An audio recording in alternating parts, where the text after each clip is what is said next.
know, zoom out a little, I guess. Nope, that's it. That's what we got. All right, welcome everyone. Happy New Year. Happy New Year. I think it's actually going to be perfect just like that, at least for now. Oh, an ad, of course. Let's start out with a bang. Ta-da! Going to refresh my page since I've been sitting here for a bit. Make sure I'm all up to date and I can see everyone. Go to the top chat and make sure it says live chat. And then scroll down a little. Good morning, good afternoon, good evening, everyone. First up-to-date video of 2026. Before you guys even came in, I've already made a mistake. Because why not, right? The mistake I made is quite simple. I was going to use this for the lining, this fabric. I'm now using it for the backing because I've already put Fusible fleece on it. While we're waiting for everyone to show up and for 11 o'clock to arrive, I am going to be extending the cord on my sewing foot. I don't leave the cord all the way out, but now I'm a little farther away. I'm going to quilt the back of this zipper pouch. Today, instead of just making a zipper pouch, I thought we would make a zipper pouch and use the Fusible fleece, the gridded. But I'm too cheap to spend the money on the gridded. And the gridded, where's the little hole for the, I can't get the foot pedal in. The gridded interfacing is too thick for me. I don't like the feel of it. It has its purpose and everything, but I'm not interested in it at the moment and what it has to offer me. I have all of my tools everywhere.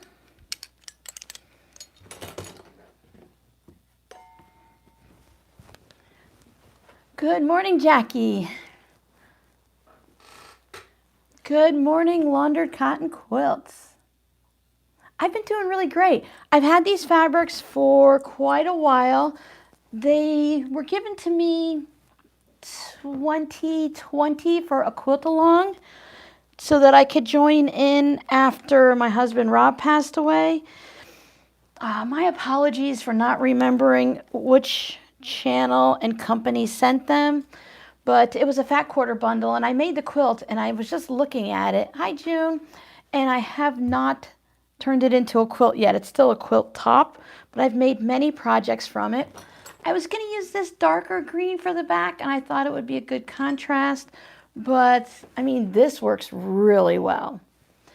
The fabrics are greens and pinks and the various shades. Well, this is a different fabric line. These were greens and pinks and mauves and stuff. And I'm just going to use the dark green on the lining. It'll be fine. It'll be fine. Yeah, I'm using the Pellon P44F. They have it at Michael's for $1.99 a yard, but you have to have it mailed to you. At least I do. There's no store near me that has it. So that's okay. Hi, Sandy. Did I say hi, June? Hi, June. I thought since I make pouches all the time to shake it up a little bit, I'll do the gridded interfacing, but I want to quilt while chatting so that we can actually finish the pouch. So I have 1.5 inches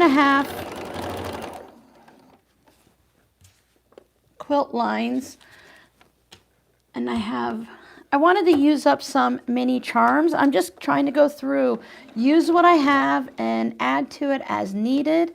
Like I've placed an order for fabric and thread and I don't know. Oh, more foundation paper piecing, because why not?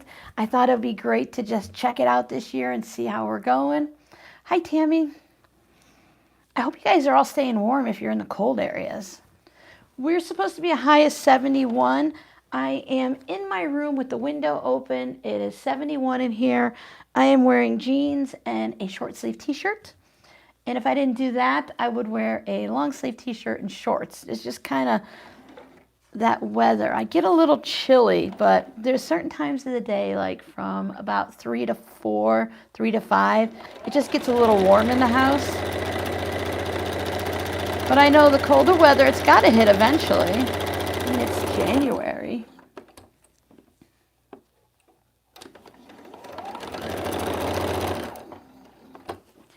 I have not had a chance to take apart this top part of my machine and just to oil a couple of little extra bits, so it's still making that I need to be oiled sound. These machines do not need to be oiled, but it is, I think, 7 years old, maybe a little more.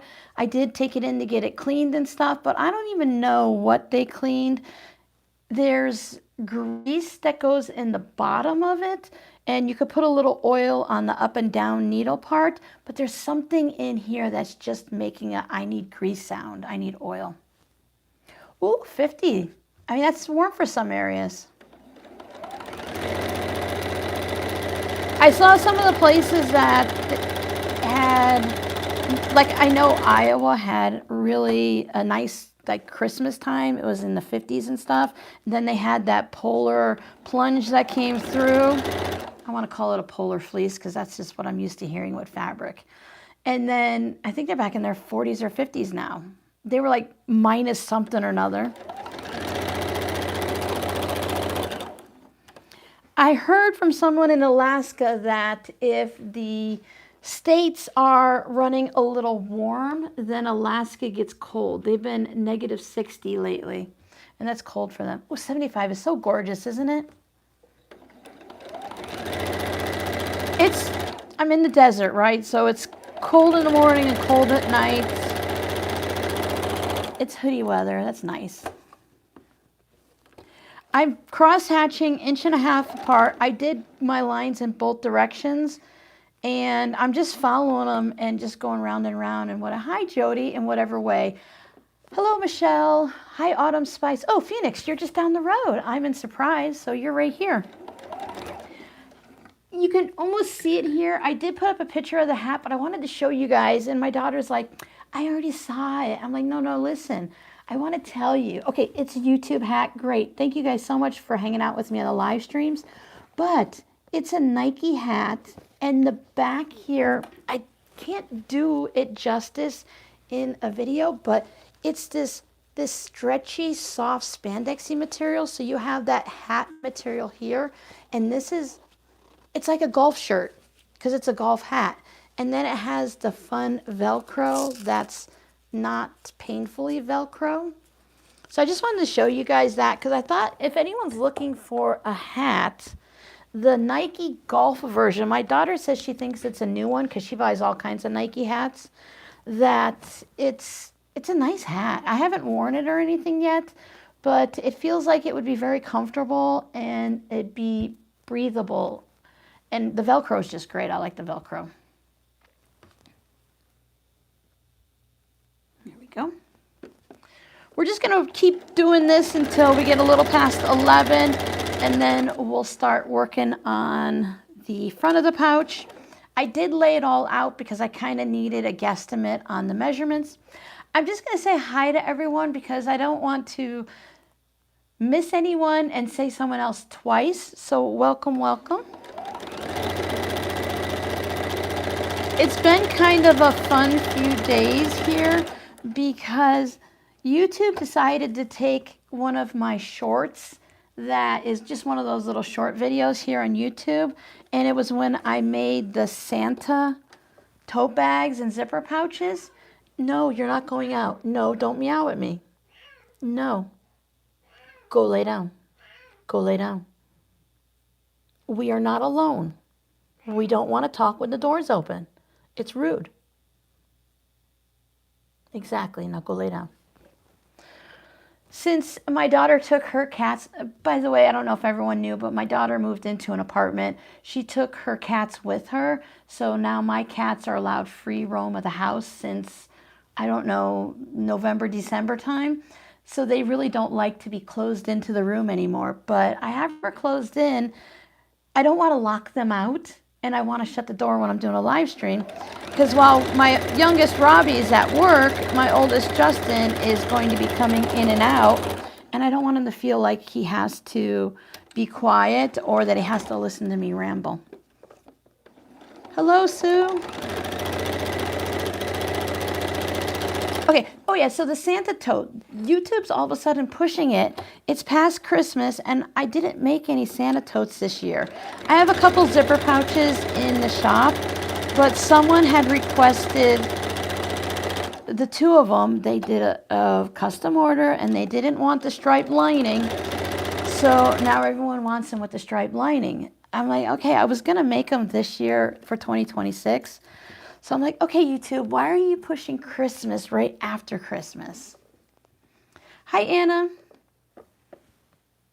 Thank you so much for letting me know. I'm familiar with the word Santan Valley, but I never remember exactly where everything is. I'm glad you can hang out with us again. And then when I get to a certain point, if I didn't crisscross right, I'll just move over and start a little bit again. This is like the most boring part of making zipper pouches, but I just put on a book or a movie or a video or something and just sit here and sew.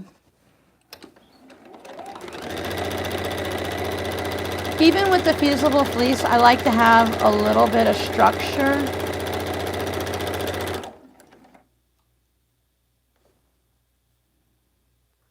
Hogmanay? I'm really sorry. I have no idea what that is.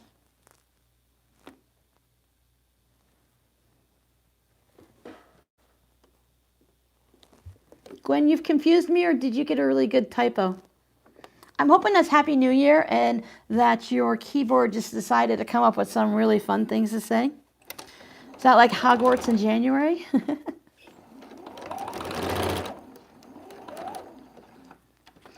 I've painted myself in a corner and I'm not sure how I managed to do that.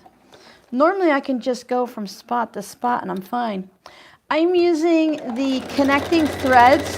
I ordered some more of those. I'll show you guys stuff that as it comes into the house. But I'm using this really fun citron color. Oh, okay. Thank you. I thought it had to have something to do with Happy New Year, and I didn't think it would be a full-on typo, but I'm like, I don't understand that word. And then I turn it over, and I always find that I miss one row, and it's real easy to see. And that puts us just a little past 11. Most everyone looks like they're going to be here, and then we can start on the actual project. Well, this is part of the project, but, you know. Okay. I hopefully made this larger than I need, just based on my knowledge of, not quilt math, but just my knowledge of what I make normally. Move that out of the way. Hydrate before we get going. This is a Juki HZL F600. So if anyone has questions for me, type it like Tammy did, because that's brilliant. I don't always catch anything, but if it's on if it's all capital, I always catch it. Well, it would be, we discussed doing that before, putting an on-air sign on, but basically if you walk past my room, I'm sitting right next to the door, you can hear me rambling. But if the door is open, I feel not self-conscious, but I feel like I'm a people pleaser, so I need to make sure that my presence here is not disturbing anyone else. Even though my son Justin's going to come home, put away his groceries because it's shopping day, and then go back out and either plays Pokemon or goes to a different grocery store. Hi, Giovanna.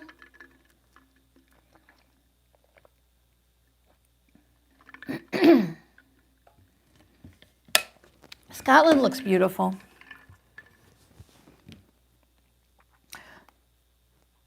Rob and I, my husband, we used to always talk about like Scotland, not to go to Scotland, but just one of those small little, are they havens or towns or communities? Anyway, one of the little small places where there's the bar on Main Street and like everybody knows who everybody is and you just kind of wander around.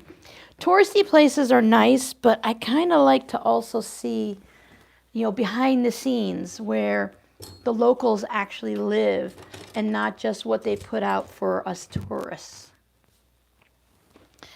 All right, so I have put all my squares out because I didn't want to put the gridded interfacing down without you guys. So now I have to take them all off. Let's see. I'm just going to do this for now, even though I'm going to put this back up there.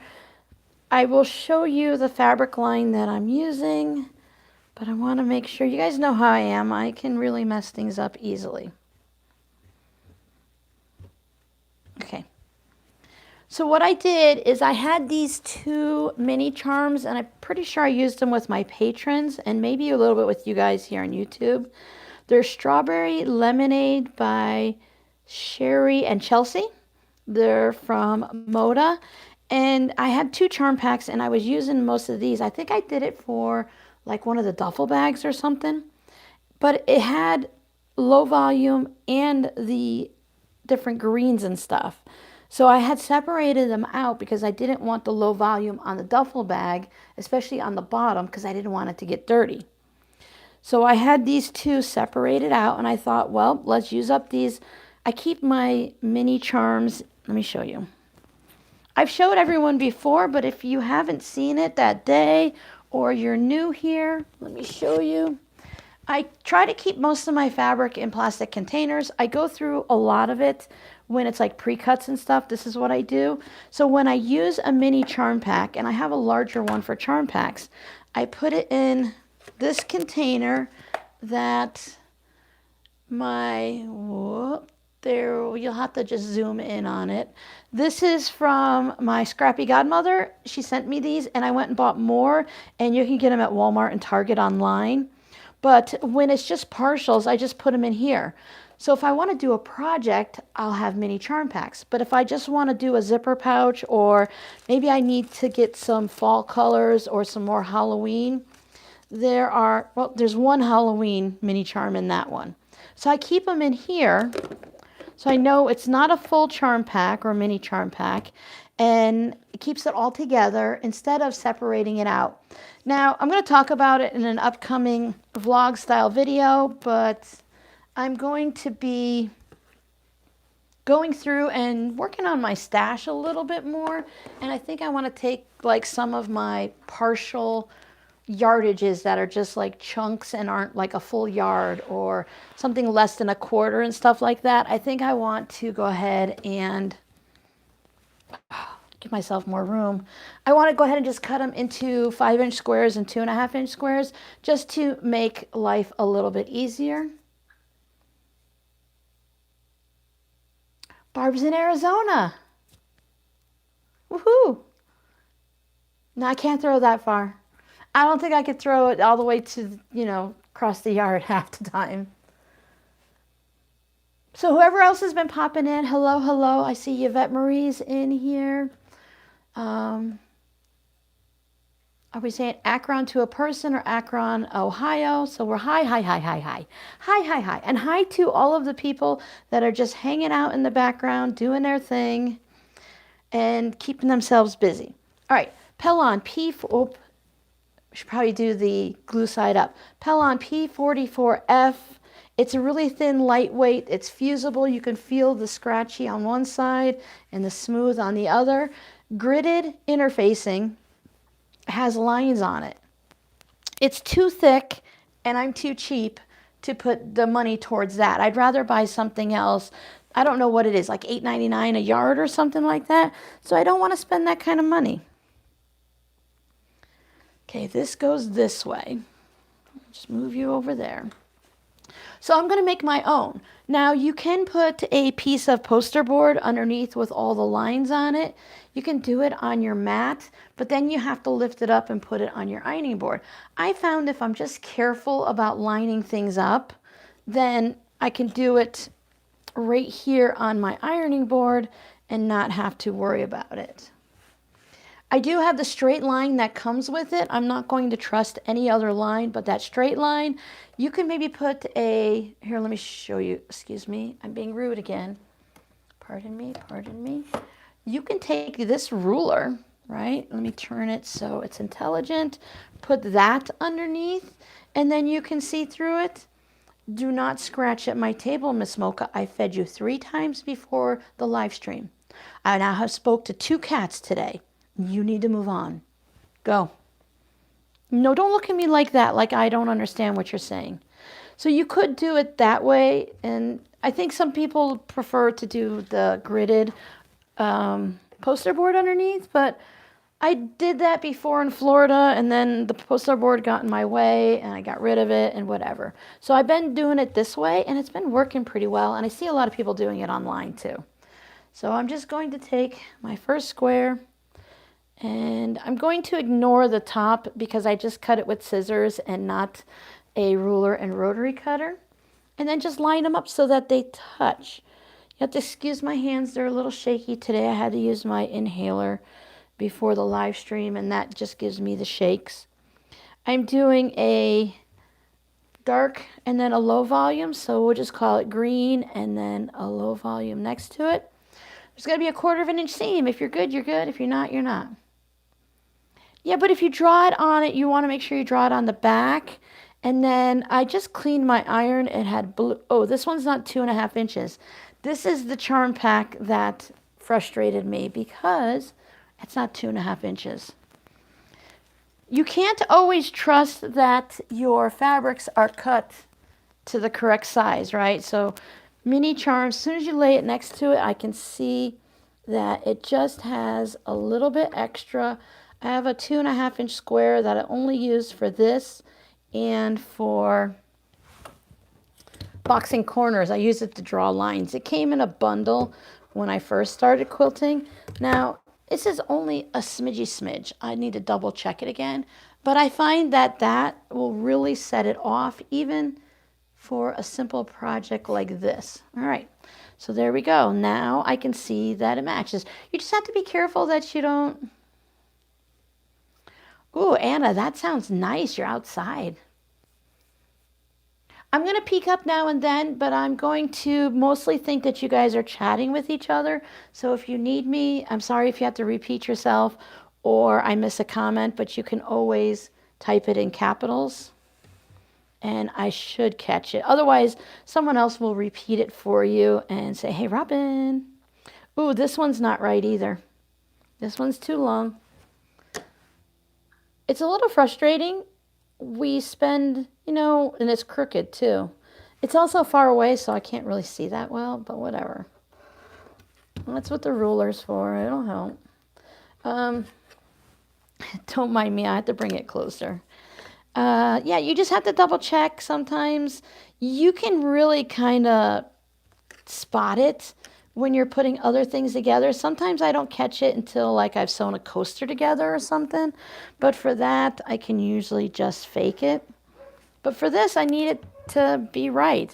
You can overlap your pieces a little bit to accommodate for that so you don't have to stop and cut it. You know, it's up to you what you want to do. Oh no, Giovanna, I'm so sorry. That is not fun. I heard flu season is running rampant everywhere, and there's some, not necessarily like a new strain of it or anything, but they're like, oh yeah, this and this and this we don't normally see. It's really popular this year. I think there's always some type of flu that's more abundant than others. With the pinked edge, it's kind of nice. Sometimes they just fit right together. Now, you can, of course, cut your interfacing ahead of time. Sometimes I do that, especially if you know exactly what size you're going to need. Because remember, there's no seam allowances. It's just 2.5, 2.5, 2.5. So that's 5, 10, and then 12.5. If I have any extra that goes off one of the sides or something, I'm not going to worry about it because that'll get taken care of. Now, you can take your iron and press this. I'm going to just save myself a little bit of hassle and trim some of this off, even though it won't be perfectly even. Lap size quilt kit for best friend. Oh, that's sweet.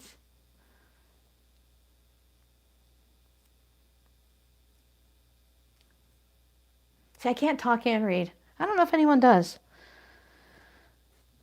I use a lot of this for various projects, and I don't mind overlapping it a smidge so that it like glues itself together. And I definitely use these for like fabric postcards. So if I just cut this off of the yardage, I'm not too worried that I have random bits left over. All right, let's move you up here now. Whoops, sorry, I bumped you. Earthquake. Apologies.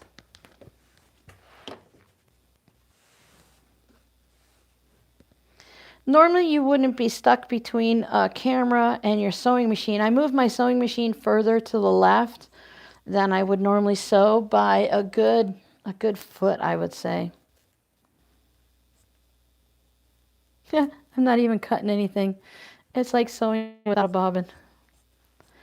Yeah, so normally I would just put this and cut it ahead of time or cut it on the table, but we're improvising today. And hey, we get things done one way or the other. Ta-da!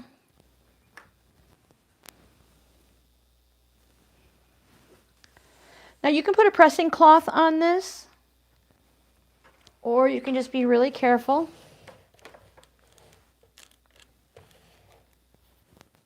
So if any of my patrons are watching, tomorrow you'll hear about an issue with blue that went transferred from my iron to the zipper pouch that I was making. I have cleaned my iron. I cleaned it 6 times. I do not know what was blue on my iron because I don't sew with blue that often.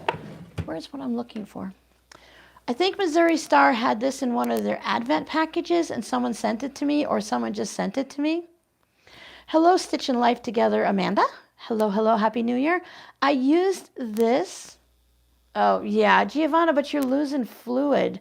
You're going to gain it right back, or at least some of it, because you're probably dehydrated. So I used this iron cleaner just because the whole thing was blue. I don't know why it's blue. It really irked me. I will show. Things are falling off the shelf. It did. You know, now that I'm looking at the pouch, I can't see where the blue is. I might have sewn it into the seam allowance.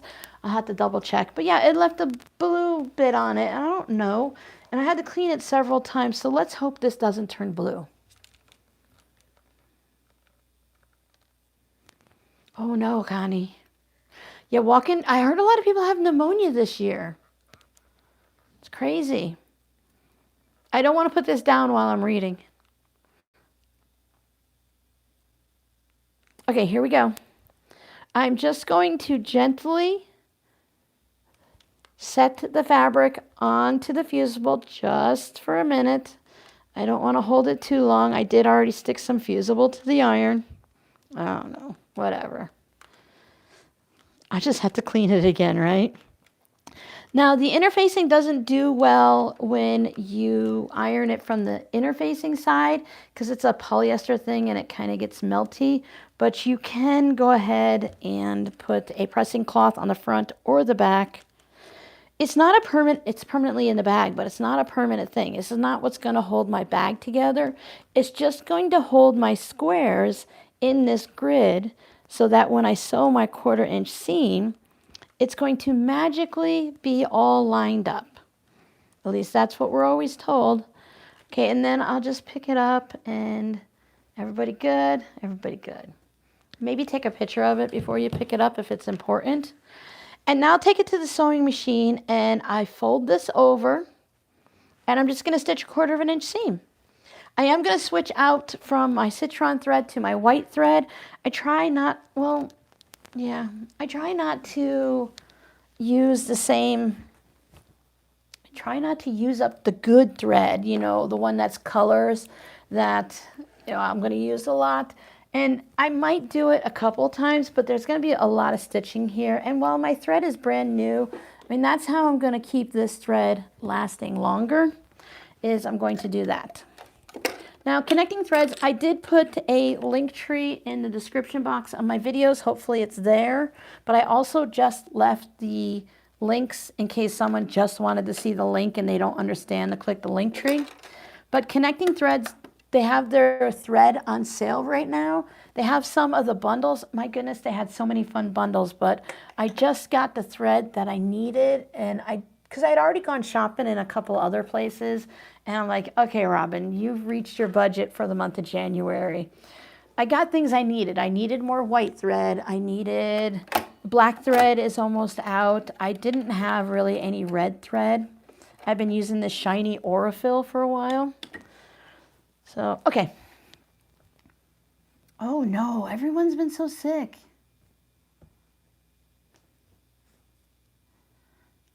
I got all kinds of shots too, yeah. Just skimming, skimming, skimming. Santa failed you. Oh, pain-free new body. Yeah, Santa failed. Did you buy it? That's awesome. I bought mine. I did buy the butterfly because I wanted the original kit and it was the only one I could find online. Everyone was just making new kits. It's still sitting in my closet. I don't have the time or the headspace to commit to it, and I want to enjoy the process. I don't want to feel rushed, you know. That's the whole point of getting that kit, that if it takes me 5 years to make it, I just want to make sure that I don't wait too long and like either not be able to sew or not be alive anymore. Let's be realistic, right? I don't want to keep it and hold it like the good china. Make sure I'm at the 1/4 inch and then, you know, not have it. So I will start it sometime this year, but I need to get storage systems in place and all of that.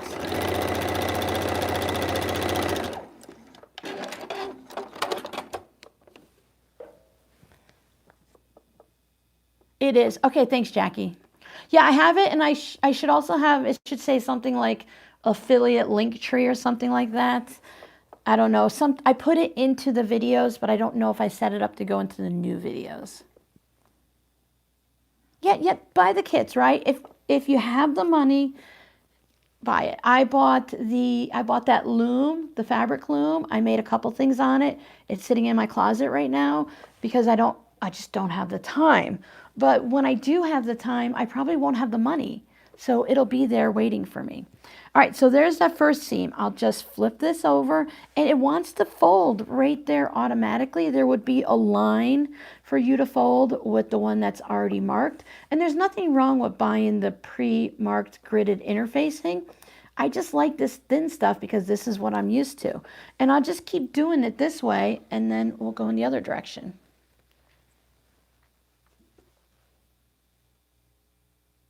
Thanks, Connie. I'm going to be putting up, I'm doing fat quarters differently now, so I've decided I put that one up so you guys can have a refresher and anyone who's new. And then next Friday, I'll do the fat quarters, and I'll also ramble and talk about what my plans are. Well, I'll do the fat quarter video, and I won't ramble. I'm going to be starting a new Whip It Wednesday series. That won't be Whip It Wednesday. It'll be kind of like a sewing vlog where that way I can ramble. And if it takes an hour video, who cares, right?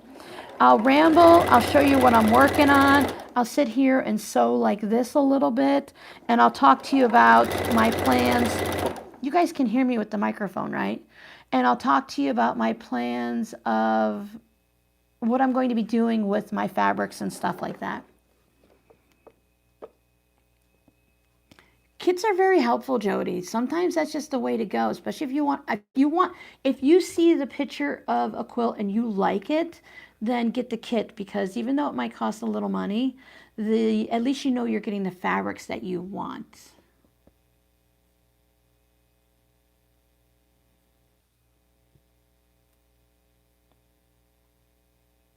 Florida really is gorgeous. Awesome. I really do love them. I try not to.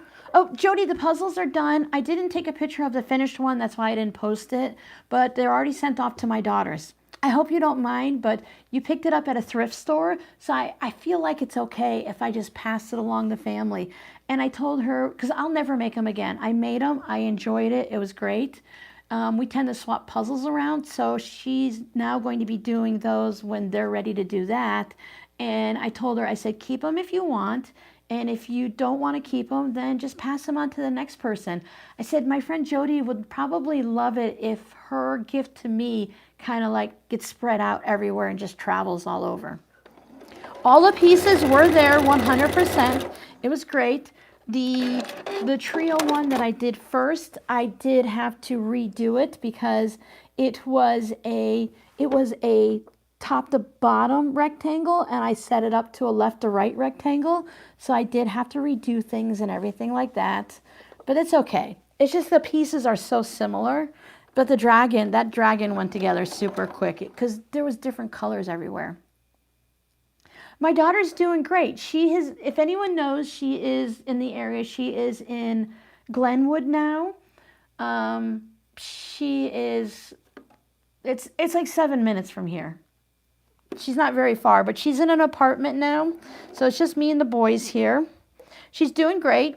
I think she's really enjoying living here in Arizona. She seems to be really happy. You know, of course, there's emotional times. We're a very emotional family, but she seems to be really happy. It's the first time she's like lived on her own without family. So it's been nice. It's been nice for her. Bye, June. I hope you feel better soon. And instead of going like this, I'm just going to turn this around so I only have the short piece on top. It doesn't really matter. Oh, I appreciate that, Sandy. I know you guys want talking, and I know other people want quick tutorials. So I'm hoping that this gives both, that I can do some quick tutorials, and then for those of you that need in-depth tutorials, it'll be kind of like the Advent. Like, okay, we're making is there thread there? Okay, I thought my thread went through the top. Anyway, you'll have a quick tutorial like, okay, here's a zipper pouch. I'm going to show you how to do the front of it. And if you need help sewing the rest of the pouch, here's a video for it. But if we're doing something new, like I'm going to show you how to make a wool pressing mat, then it's going to be a longer video. Hopefully it'll be a balance that way, and then you'll still get the chattiness in the Whip It Wednesday that will show you what I'm working on, but it won't be just a Whip It Wednesday. All right, now what I do here, everyone has their own way of doing it, but I like to open up the seams.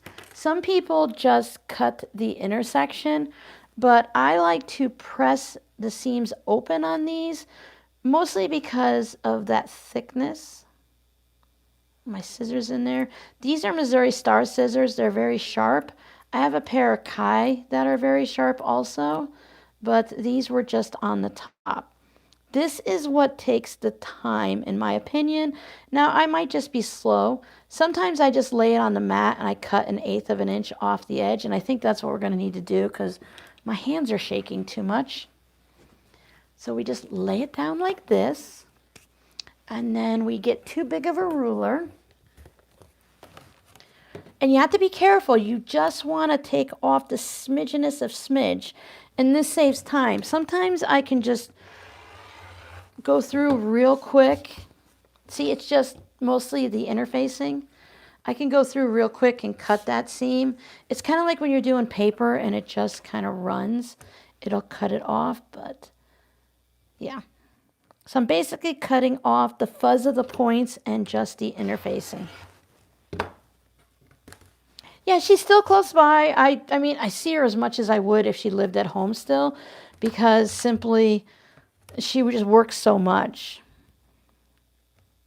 So I can tell, you know, that she's really happy, trying to do the healthy eating and going out hiking all the time.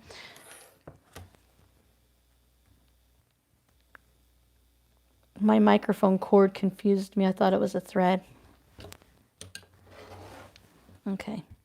So sometimes I do it one way and sometimes I do it another way. This is one of those things that's not, you know, full on. You have to do this.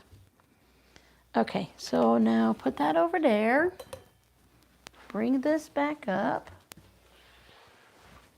She did take her cats. She had to wait a while.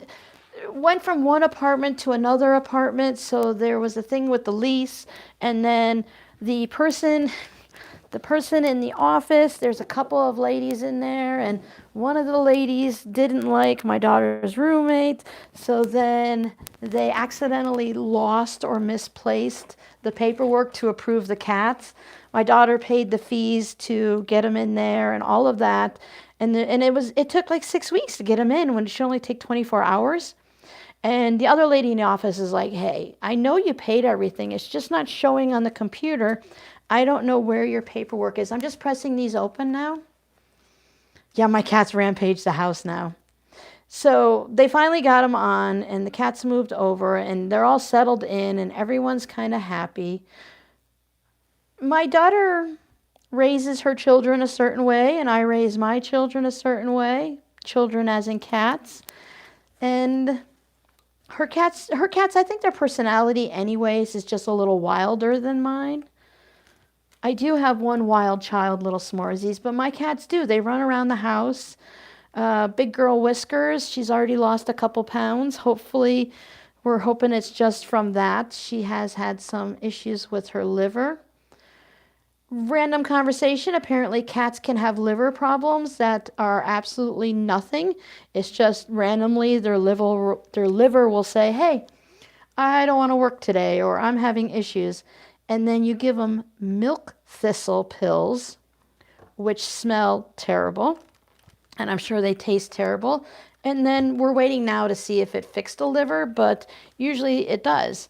So I can tell she's feeling better than she was. I didn't know she wasn't feeling well because cats hide it. They're so nice that way. But yeah, they're all running around and they're out hanging out with the boys a little bit more. You got to remember, the cats are, Whiskers is the oldest, and she's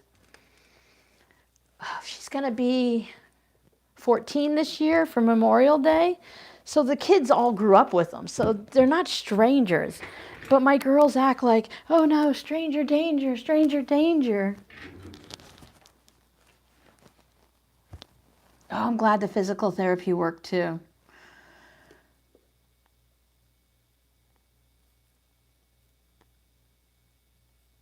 It is. It's a very neat and crisp finish. It almost guarantees you the neat points.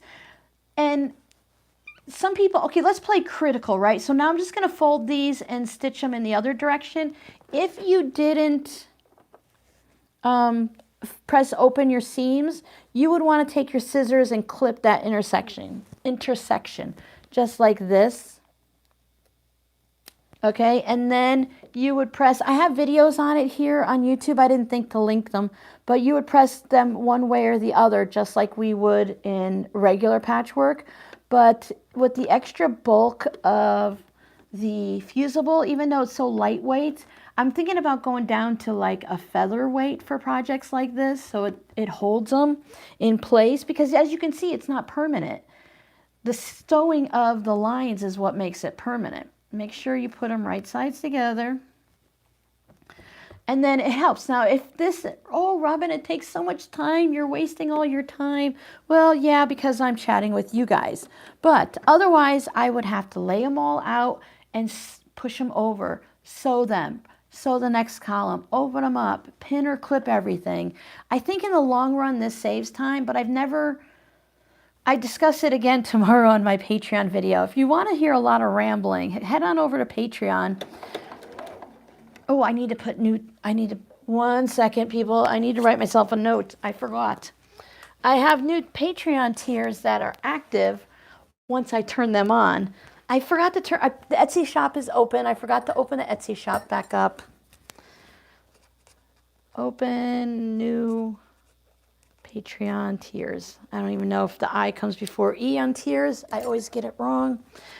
Remember, sticky notes, don't peel them. Just go up through the center and pop them off, and they'll stay sticky longer. And the edges won't curl off and they won't fall off. So I did get a lot of my sticky notes off of my board up here. 2, 4, 6, 8, 10, 12, 14, 16, 17, 18, 19. I have 29 Post-it notes up. Other than I keep a couple on my calendar to remind me every month to do certain things, so I don't count those. But I had like 52 up there before, and now I have like whatever I just said, 26, 28. So I did really good knocking a lot down. I'll take a drink while I'm reading.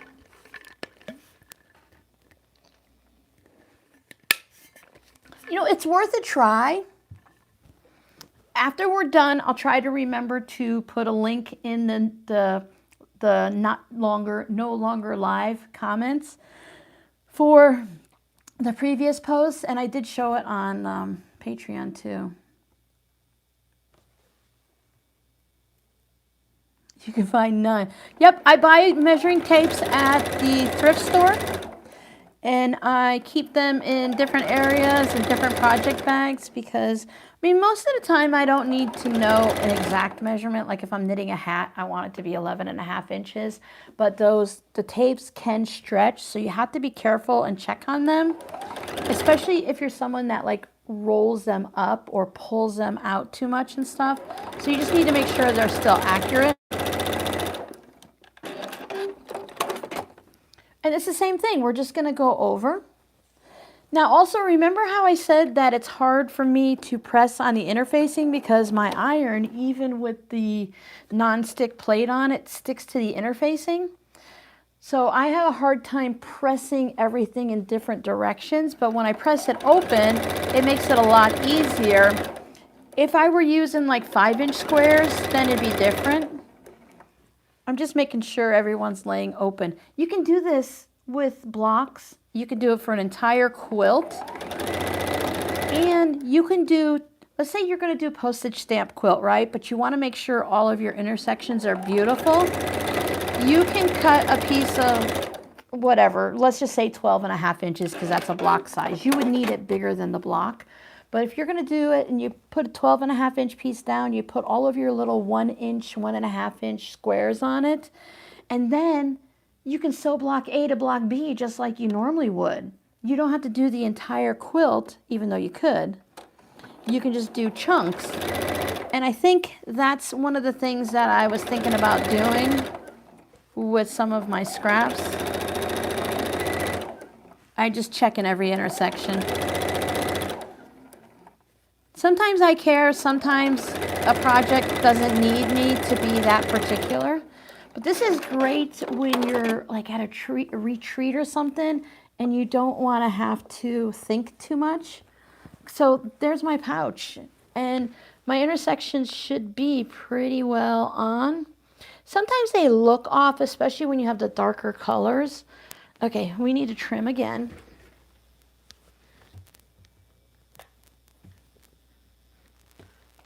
Start with my first one here.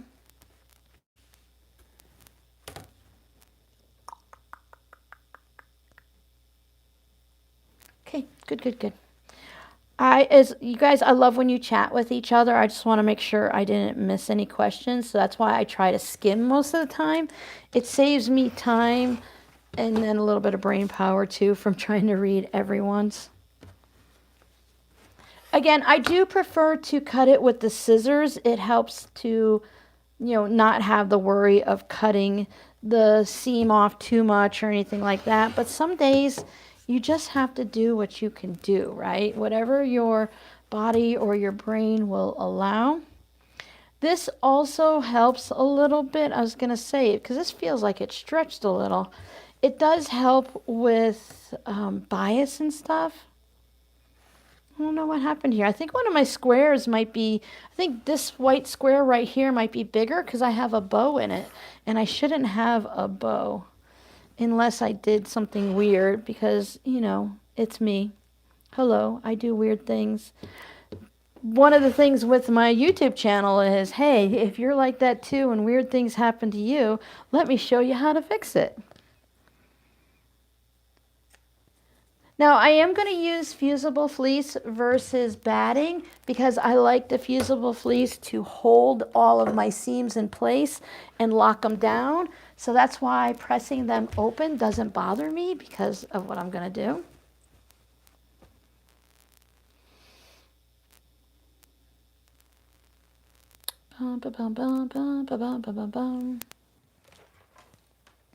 Yeah, you need something to keep your notions in, so... Yeah, right, Giovanna? You need to have something to keep your notions in so you know where they are at all times. So if I were pressing this, like when I was doing this one, right, you'd want to press one in one direction and then one in the next, and then they always end up getting stuck and moving and stuff. But, come on. I have a video that helps with this too. I show how to use a really thin knitting needle or an awl or a seam ripper to help open the seam up for you. In my earlier videos, I did a lot of beginner-friendly things because I was very beginner-friendly at that point. I was still learning all of these tips and tricks. My finger won't stop shaking. It's not helping. I think it's funny. Sorry. The inhaler for asthma, it has like that adrenaline thingy in there to help open up your lungs and stuff. It just makes me shake so much. It takes a little bit to wear off. And this weather, it feels, we have gotten some rain, but it just feels damp in general.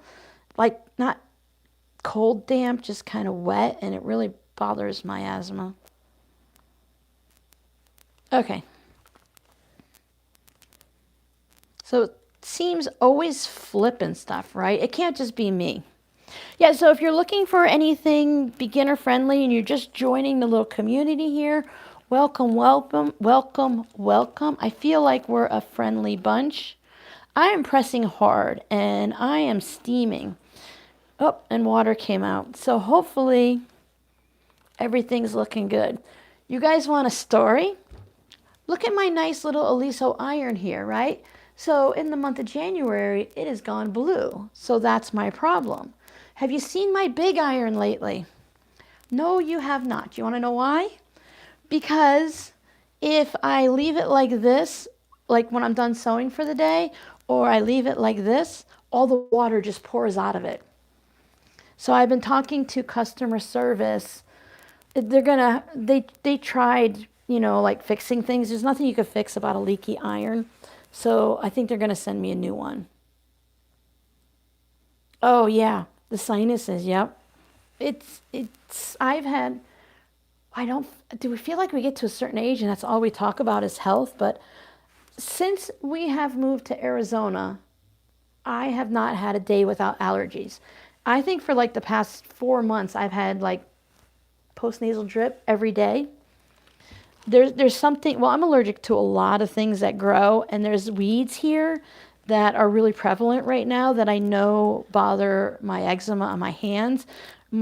Pardon me if my hands look a little red or something. It's the end of a flare-up, so they're looking good, but yeah. So anyways, yeah, I think there's some weeds, and I think that's just what's also bothering my allergies. Now, you can just put it together like this. No, panels are never the correct size, and they're always printed wonky. There are ways to do it. Jody, you can Google on YouTube, but if you've ever knit or crochet and then you block the item afterwards, there are ways to block a quilt, and they do it with a panel. And you can use pins and either your bed or a carpet or a big towel or blanket, and you kind of spritz the panel, and you can use it and pin it into place, and you can make it square. So even though it's coming off the bolt crooked, you can square it up to the best of the ability of that panel. There are videos on it. I know you'll need a video, Jody, so you can look up how to block a panel, how to make a panel even and stuff like that, and there'll be videos for you. And I think you'll be pleased with that little bit of extra time it takes to get it to that point. If the panel is your main thing, then you really kind of want it to be nice. So I buy Fusible fleece by big chunks, and I keep it on a bolt in my closet, and I just cut off bits when I need to. Riley Blake, do they do a good job with it? Oh, the wood presser, I love those. These were both a gift, and I think they're the most amazing things, and I know there's a cheap way to do it. I didn't have to look for a cheap way because they're already here. They are a much lighter color, but all the oil from my hands and stuff have made them darker, plus the dust of the room.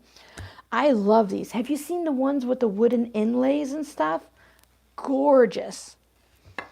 I think if you're a quilter, I think a 12.5-inch one with the handle on the top, the big square, would be great.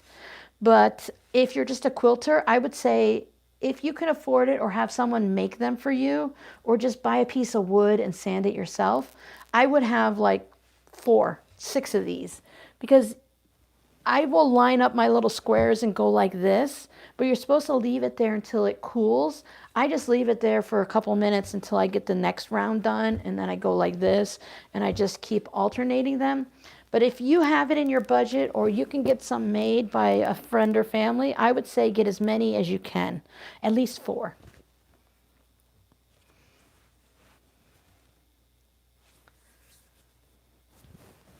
Yeah, so I think I bought my iron directly. I bought this one from somewhere else, but I bought my big Oliso directly from the website. And as soon as they saw that I bought it directly from them, they were like, okay, Robin, we're going to take care of that for you. There was no argument. I didn't have to prove anything, you know, proof of purchase.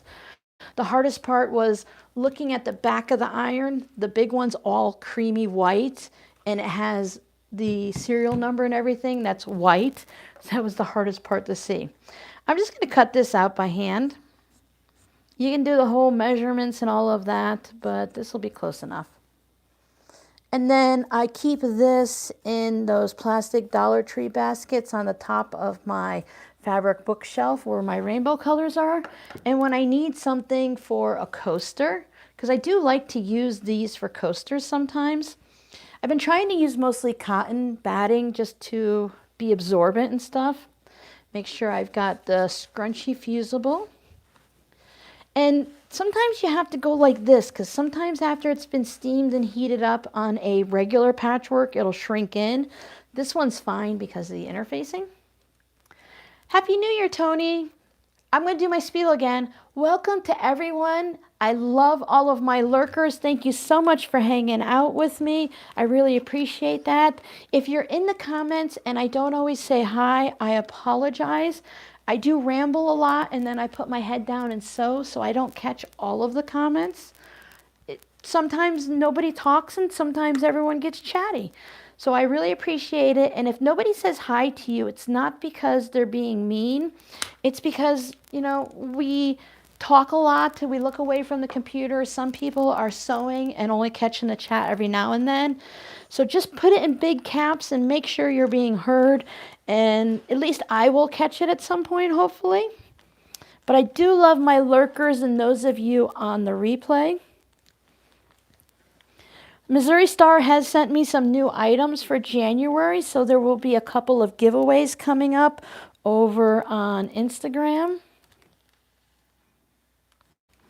I'm kind of pressing a little hard because I'm going through the fabric and the interfacing. I'm going to quilt this, right? So it's going to be fine. And then, as I said before, I don't have a heat press. I don't have room for a heat press, and I don't really have a need for one yet. It's more of a heat press would be nice. But I just create my own heat press. I'm going to quilt it. So this isn't like the front panel of a tote bag that never gets quilted. The quilting is going to hold everything in place. I just like to make sure those edges are down so when I go and I sew it together, everyone's happy. Now we're going to quilt this, which means I'm going to do the thing. We've talked about this recently. I don't mind. I am changing the thread. I'm going to put the citron back in because I kind of want that light accent versus just white. With all the white low volume on there, I can easily just use white thread and it'll be fine. Ooh, Jody, I think it's really easy to badly influence you even if you were on your own. I'm sorry, Gwen. I hope it starts to ease up for you. Do what you need to. And remember, always catch it early on. Take care of yourself. And if you've been in chronic pain for a while, you know, don't wait for it to get worse. We have to take care of it early on. And for anyone else that's not feeling well, is having a rough time, we are here for you. I just hope you feel the love coming from this community because that's what we are.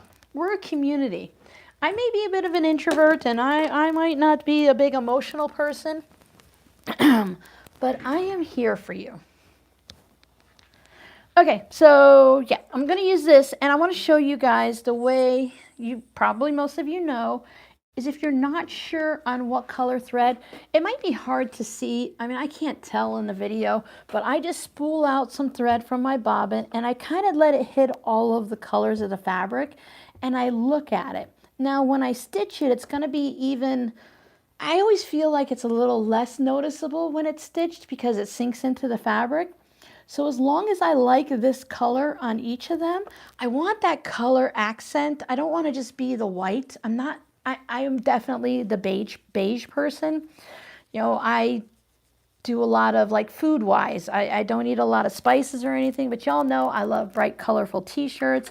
I like bright colorful fabric. So I don't want to just put white thread on there, which is totally acceptable.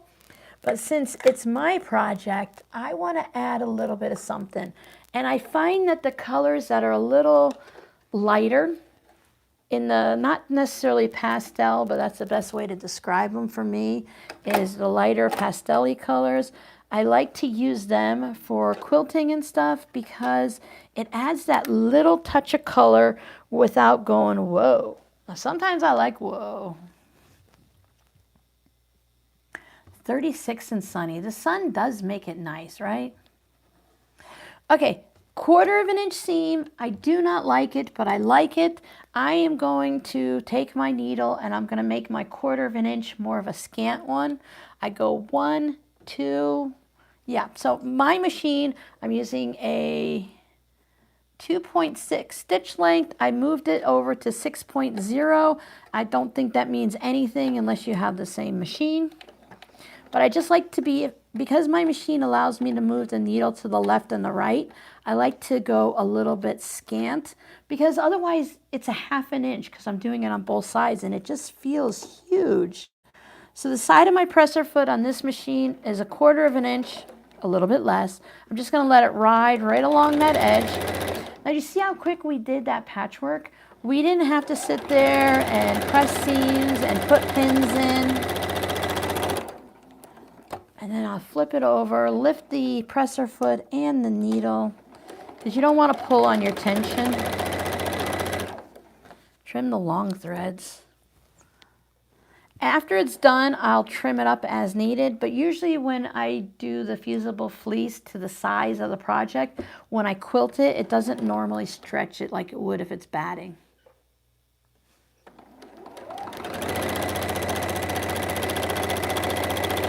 That's one of the things I miss being a widow or someone on their own or whatever, the little cohort, someone next to you also, whether they like what you're doing or, you know, you're crafting or not, but someone just to say, hey, look at that, ain't that cool? If you're going around a sew expo and seeing different projects and you don't have a buddy, I mean, you could talk to the person next to you, but you can't go, hey, do you remember over at 3 Booths Across and we saw that purple thing? Look at it over here, it's green. I like those conversations. Now with the fusible fleece, you do not have to quilt your project, but in my opinion, if you made a patchwork bag, why aren't you quilting it? I mean, it's meant to look like a quilt, and a quilt is quilted. Yes, it does take more time. But in my opinion, I think it looks better in the end. Whoop, whoop, whoop, whoop, whoop. Thread mess, thread mess. I didn't lift my needle up before I moved it, and see what happens? I made a bird's nest. I've learned, but I don't listen, to take those extra seconds to do what needs to be done and quit rushing through, because otherwise you end up with this mess that you then have to stop and take more time. I was talking to someone in the comments, they watched a video. I really don't think they're here, but just in case they are, they were watching a video on how I threaded automatic needle threader for my brother's sewing machine, and they wanted to know about my Juki. So with the Juki, to follow it, you just go up through this little clip, you cut it off there at that side thread cutter, and then you press this button, and if everything works great, it automatically threads the needle. I have to take the full second and push it all the way down. If I just go quick, then it doesn't always work. And then you just pull it through. So I don't think they're going to find it, but if they do, then that's how easy the automatic threader works on this machine. There we go. Crafty Gemini, I haven't watched her in forever, but she does a lot of videos before about sewing machines. She's the one that got me to This was gifted to me by the original Crafty Godmother, and she purchased this for me when my earlier brother Disney sewing machine stopped working, or it was making all kinds of noises. And I gave her a variety, and she wanted me to get one that I could grow into, and I really appreciate it. I don't see her in the chats anymore, so I don't know if she still hangs out with us. I don't think she does. But I have grown into this machine, and now it's perfect for me. I didn't need a new one, 2 to 5 years later. It's still a really good machine. It's still manufactured. People, they're still purchasing it. And there's 3 levels. There's a 200, a 300, and a 600. And those numbers are based on how many fancy stitches you have. I only need like 10 fancy stitches. I don't need a bunch. But it also changes. This one is meant specifically for quilting. It has the larger throat plate area. Now I'm going to go do the other side. Sometimes I just lift up the needle and the presser foot. I pull some thread out and go around the corner, because it'd be the same amount of thread if I cut it. But this way I know it seems to go better without getting sucked into the machine. I could do a leader ender thing and something like that. And that might be some project I work on this year, but we'll see how organized I get on everything else first. I have to say, this is not like my fabrics and stuff, but I really do love this.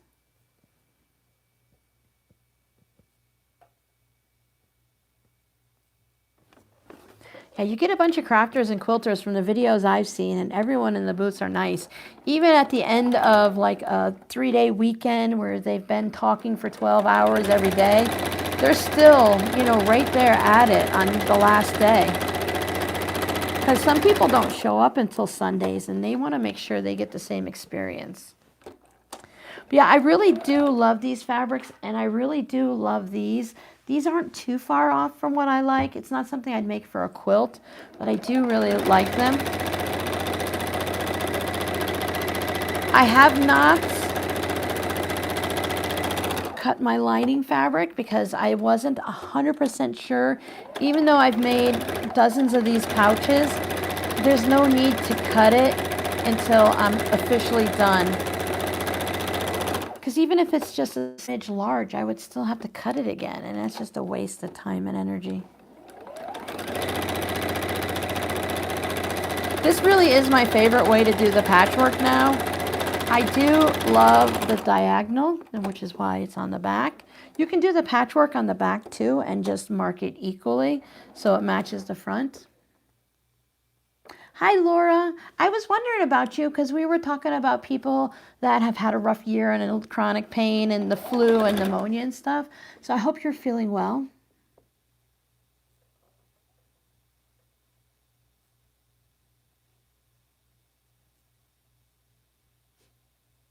I mean, hey, if it works, right, Anna? If it works, it's perfect. I think some type of clapper, I think the wool mats are definitely worth it. And if you're willing to shop on Amazon, there are a lot of places that you can get them reasonably cheap. I did get someone wanted me to have a wool mat when I first was doing it, and I just had this. And they said, okay, you pick what you want. And they gave me, a certain budget and stuff. And I found a set of 3. So I have a larger one. I have this one, and then I just have a smaller square. I think I would appreciate owning, not that I need to have, but if I were starting over, I might want to get a square one so that when you're doing like a 12.5-inch block, maybe like a 15-inch square or a 14-inch square one or something. I think a square one would be good for blocks, but I do love this because I just line my pieces up. And sometimes I use the automatic cutter and sometimes I don't. Sometimes it works and sometimes it doesn't. So again, flip it over, make sure I can see everything. And this green on the back against the white, it kind of gives that highlighter look. But with the fusible fleece, look at this. It just has this nice, I don't like sewing with the foam, but the fusible fleece gives that similar look without it being super thick, because you're stitching, even if you use longer stitch length, it really gets sucked down into that foam and it makes like channels and stuff, and I'm not really interested to all that. Hosted Christmas and New Year's Eve. That's nice. Yeah, you're going to have to recover after that. That's a lot, yes. I'm glad you had that time, Laura. I mean, it's really important. Even though it's going to take us a week or two afterwards to recuperate, it's nice when you can be with family or friends or whatever it is that you're doing and stuff. Oh, Sue, I think you could really form a tribe between the retreats and going to the expos and stuff like that. Because a lot of times the same people that go every year and then they chat online and stuff like that. Giovanna, I've seen that. That blankets, sweaters, and like jackets people have used a lot too. I used to do a lot of the make your own stuff, but sometimes I'm just like, I'll do without, or because sometimes the process of making your own is just too much, right? I've spent too much money buying the supplies to make something to not turn out beautifully when I could have just spent the money and got whatever. So I'm going to kind of line it up. I have my back underneath because it's a little bit larger. I cut it at 11 by 9, I believe, because this is 10.5 by 8, I believe. 8.5, yes. So I just wanted it to be a 1/2 inch bigger. So I'm going to line it up. Now, if my patchwork didn't come out perfect, this is not a quilt. This is a zipper pouch that's going to have a 3/8 inch seam allowance. I just need it to be enough, right? So I'll just find a spot that looks good, and then I'll trim this off.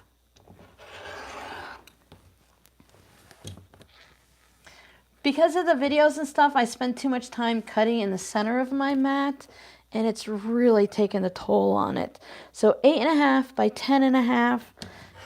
There we go. Again, 3/8 of an inch seam allowance. It's different than 1/4 of an inch. A lot of people do a 1/2 inch with a bag, but if my needle is in the center of my foot, the turn-on position is what I call it, it's 3/8 of an inch, and that's fine. It's a zipper pouch. It's a zipper pouch. It's fine. I'm not making clothes and doing 5/8 and all of that stuff. I just put that away, and I still need to do my lining. All right, so this is a little bit darker than usual for lining, but it's a zipper pouch. It's not a tote bag, right? You only have to go down not even 8 inches to find what you're looking for. So it looks like I have an advertisement. It looks like I have enough. So I need 2. So I'll just push this up like this, kind of guesstimate it there.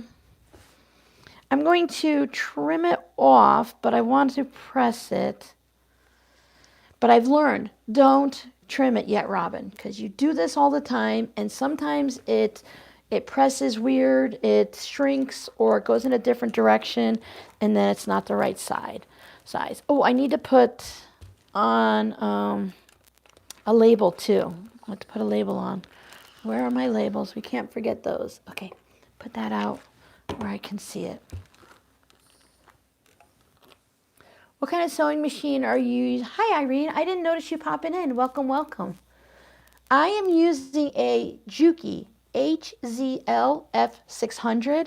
I can quilt a king-size quilt on it. And of course, it's a little bit of a struggle, but it has a good throat plate. I think it's like 9 inches or something. Let me see. It's 8-inch throat plate. It has a lot of different buttons on it. It has a metal motor. It's very heavy to pick up. It doesn't bounce around on the table. And it is a little bit expensive. It is an investment. But if you're looking in the higher end ones, I love Juki. I love this Juki. It's very similar to Brother. So if you're used to sewing on a Brother and now you're going to get a Juki, I find them very compatible. I even can use the same feet on both machines.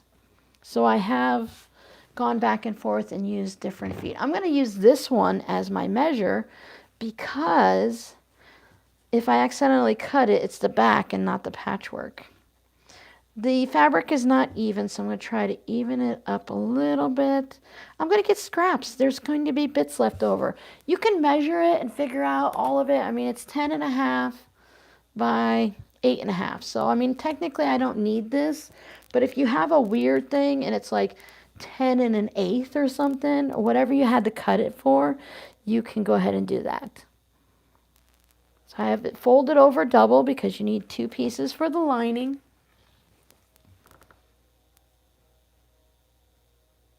Thank you, Sue. I caught her question and then I see you. I really appreciate both of you. Hi, Ninja.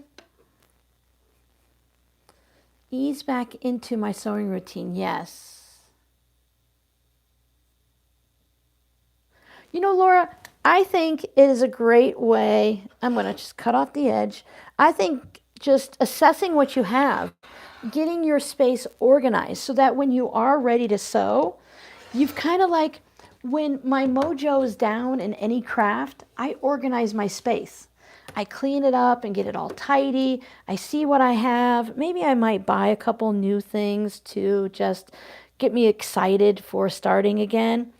And then when I'm ready and I'm all healed or motivated, I just want to go. I don't want to have to stop and go, oh, great, now that I'm excited to sew, I can't even find my rulers or my mat or my sewing machine needs needles or something.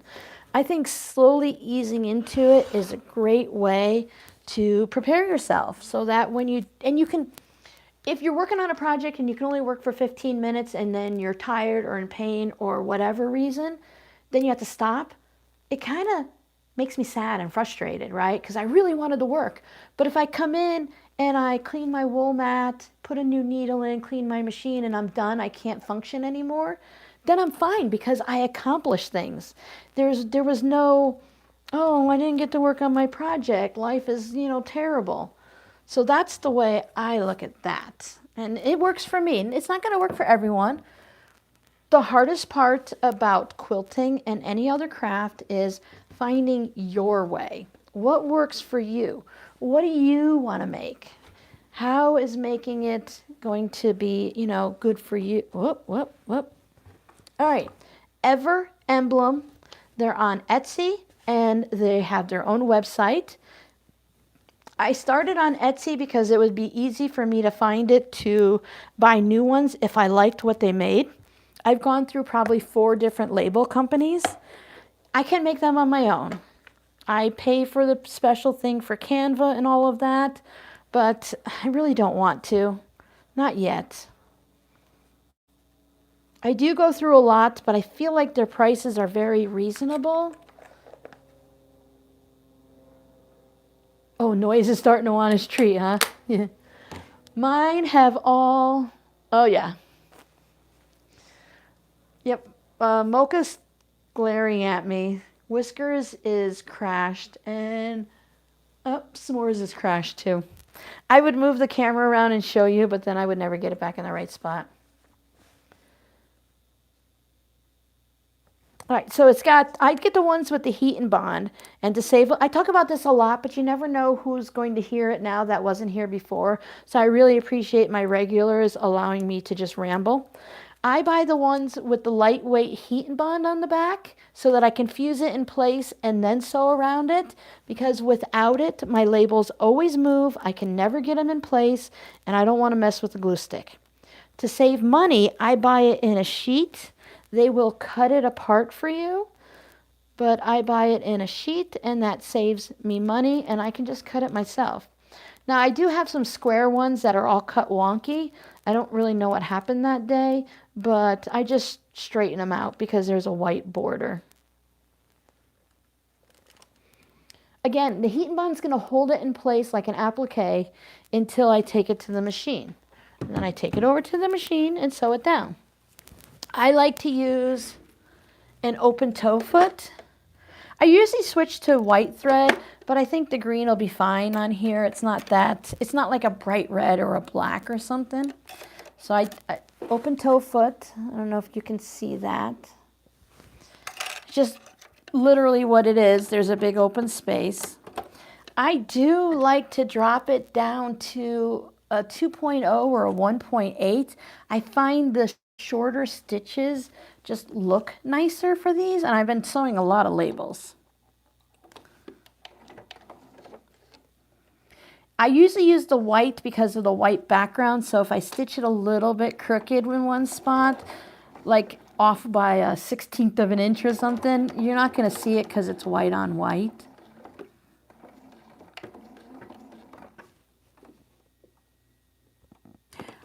I was worried for Laura, and I was worried for Giovanna, and I always have a few people in the back of my head, and I know they're not there all the time, but when the regulars don't always show up, I'm always like, are you having fun without us, or are you not feeling well? Cotton labels, cotton labels. I do have the fold over silk ones or satiny ones that I use in the back of the quilts. Those were my original ones, but I prefer the cotton labels now.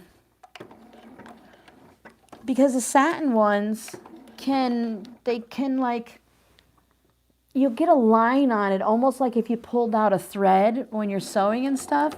But they work fine for the back of mug rugs and things like that. But if I'm putting it on the front, I want cotton on cotton. Yeah, the green's gonna blend in since that's what I used for quilting. And I need it in the machine anyways to sew the zippers, so I will switch it. Oh, didn't go back far enough. I will switch it again to white when I sew the pouch together, because sometimes I'll go around twice too, just to, especially if I want to like see, sometimes the automatic cutter doesn't cut very well. It's like the bobbin for some reason doesn't cut, and I couldn't find any information online about it that pertained to my issue. It's always my thing. I always manage to create new issues that don't exist for anyone else, or nobody else just knows about it. See, you could see it, but my phone is really dark right now. I can't see my phone. And then I'll go through and I'll just hit it again. Oh, yeah, you got up and left the house, Giovanna. Things you have to do, but yeah, that'll get you every time. So remember, whether you feel good or bad, stay hydrated. So I chose this zipper because this was going to be the back, and I thought it would be a good combo. But now that this is the back, I'm fine with it. It doesn't bother me. If it bothered me, I would have changed it. But the oopsie that I made, it didn't bother me. I realized it before I even quilted the backing. I could have just pulled the fusible off, the fusible fleece, and it would have been fine.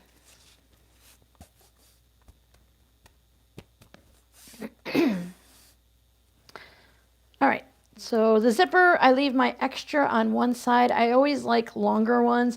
This one's probably a 14-inch because that's a common size I use. I try to think when I buy zippers, I don't just go up to Joann's and buy one anymore. I mean, I know there's no Joann's, but I don't just go up and buy one. I buy 100 at a time. I get the multi-deal so I can save a little bit of money per zipper. So I think, what is the most size that I make? And it's this size pouch.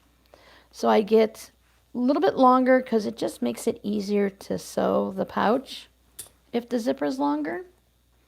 Now, thankfully, I did cut it without paying attention, so the lines go this way because that's my preferred. But if it went this way, it would still be fine. Isn't it fun? I like every little bit of this. I like the outer fabric, the zipper, I like the lining, the backing, the whole bit. So instead of trying to figure out, for me, yes, I'm a quilter, and I still call myself a quilter because I don't feel like I fit into the bag maker community. What I do is quilting and stuff. It's just not a quilt. It's a mini quilt. So I feel like that's where I fit into the quilting community, and I just enjoy it, and it's fun, and I don't know why I was talking about that, but whatever. Yep, I think the colors are really great. So now, open-toed foot is gone. We are going to the zipper foot because my zipper is not a bag zipper. I don't know what it is. I think it's a number 5. Maybe it's a number 3. I don't really know. If you absolutely had to know, I would tell you. I could look it up, but I don't know. The bag making zippers have more fabric on each side of the zipper, so you could just sew it with a presser foot because there's so much room.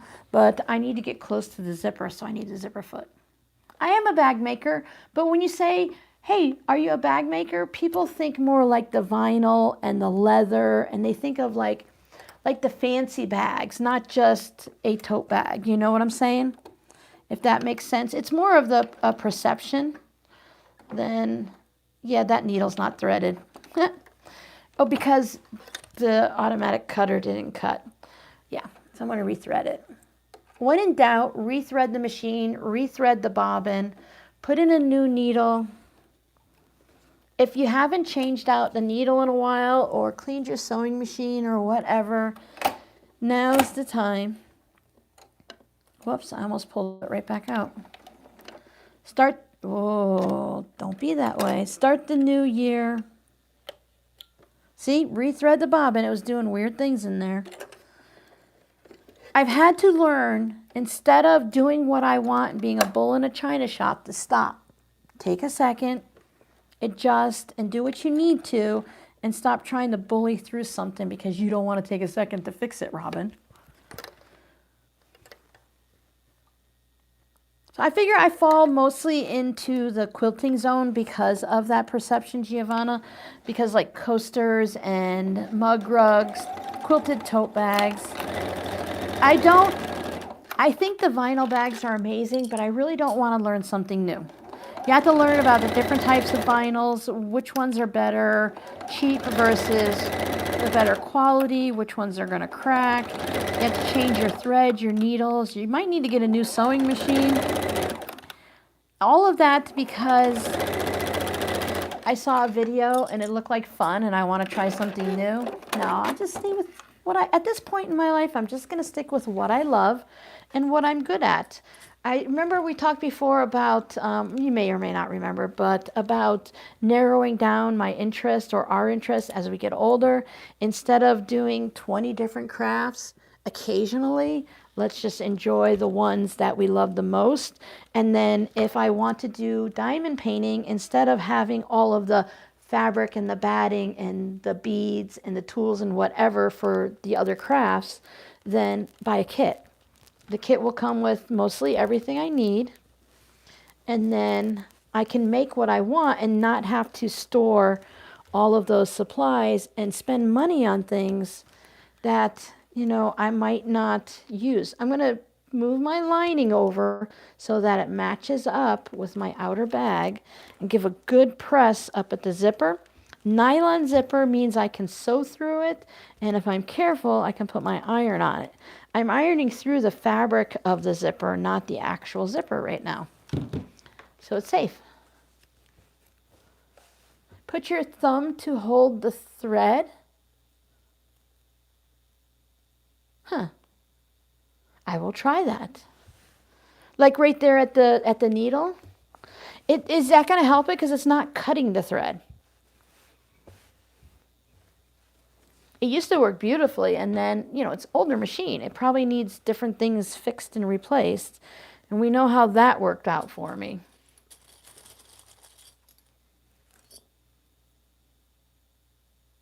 Yeah, if you already have the stuff, like I was doing different, like painting with wood crafts, and I will still always do an embroidery, but then I went into the cross stitch for a while because I started cross stitching early on, like knitting and crochet and then cross stitching before I ever came into sewing and stuff.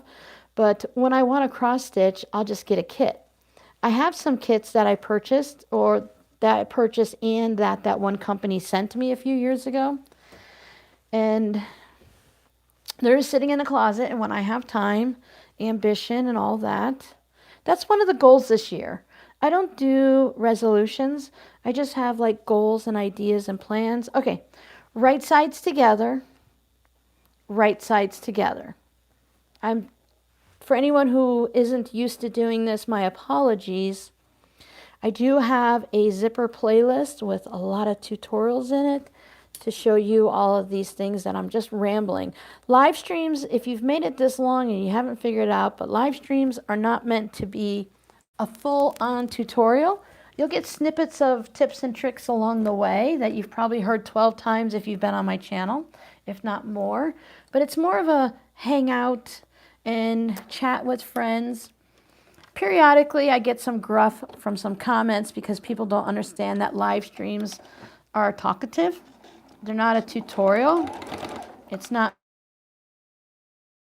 hang out and chat. And maybe one of you guys will be like, hey, have you heard that if you hold the thread and you cut it, it'll work better? You know, tips like that.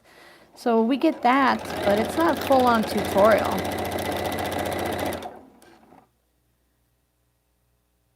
Oh no. Sick just before Christmas. That's the hardest part. I've always gotten sick at Christmas, like when the kids were in school and stuff like that.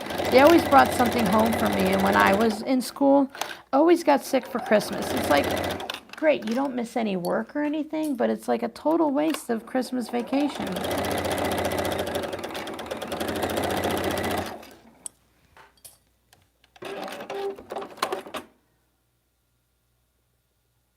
I get it, Giovanna. And the only way I can do the cross stitch is my daughter for Mother's Day one year bought me those magnifying things that you put over. It's like a headband type thing, and you wear them. I wear them over my glasses and stuff. It magnifies everything. Otherwise, I wouldn't be able to see it. I can see and I can read, but I had to like increase the chat size and stuff like that just to make sure. Some days when I have a lot of inflammation and I have a lot of headaches and stuff, it just makes it harder to do things. Like breathe. But having those magnifying glasses type things, it's a huge game changer. And there's like 5 or 8 different lenses. So if I need a little help, I put this one on. And if I'm doing detailed work, I put the really big one on. And I look weird. And yeah, so when the kids come in and they see me, they laugh at me. But it really helps because you can keep your project here, but you're like zoomed in and you can see. So what if you only see this much of the cross stitch? I'm not cross stitching this much. I only need to see that much. Kits for counted cross stitch? There are a lot of kits. I guess it just depends on what you want. Sometimes you might just have to go on Etsy and get a pattern and create your own kit if you want something like that. But Mary Maxim has a lot. Mary Maxim's been around forever, and I buy from there regularly, not regularly, but I buy from there periodically. And they have a lot of different random things. And of course, you know, Michael's and places like that have it, and you can find them online. I did a video. It was Florida, so it would have to be, you know, what, 3-4 years ago. And I had these different kits that it was a collaboration. They sent me the kits and they're like, hey, show your people and, you know, whatever. And we did giveaways and stuff like that, I think. But so everything's ironed away, and now I'm going to top stitch down. I do like to pay attention to the lining color and the outer color. I like to match my top stitch based on the quilting thread. But if this was black quilting and the lining was white, I would change to a white thread. I just don't like the black on there because it really sticks out. Yeah, there are quite a few online if you don't mind buying online. Working on one of those giant hot pads, what finish size? Like maybe 10 by 14? Yeah, if you're making it for yourself, I would bring out your biggest casserole dish. Or even if you're making it for someone else, bring out a casserole dish and see. I don't remember exactly what size I did in the video when I did it, but you can also just Google extra large hot pad size. I just like to have a, what is this? Oh yeah, like 3 inches all the way around. So the casserole dish is definitely sitting on it, and then you have extra space. It's one of those things that you can really do, you know, any size you want. Collecting hobbies, right? You know, instead of collecting books, my husband and I, we went to audiobooks because we used to collect all the books. We had like all the Stephen Kings and stuff like that. And then after moving from house to house, we're like, hey, let's just get them from the library. And then audiobooks come out, and I'm like, that's perfect. So now I don't buy books, but if I wanted to buy a book, it would be one that I'm going to read over and over again. If I go to the thrift store and buy a book, I will get a, hold on, too tight. I will get a book that, I went up to a 2.0. I'll get a book and read it and then just redonate it. Too many thoughts going on. That way I enjoy the book and then I can still pass it on to someone else and I didn't spend a lot of money on it. And they have the different used book sites online too that you can get books from. But if it's something I really want, like I don't get all the quilting books and stuff like that. I'll check them out from the library or just look at the magazines at the library. But if there's patterns that I want, then I'll get it. I've had different subscriptions to quilt magazines and I just ended up donating them anyways because half the times you don't want all the patterns that are in it.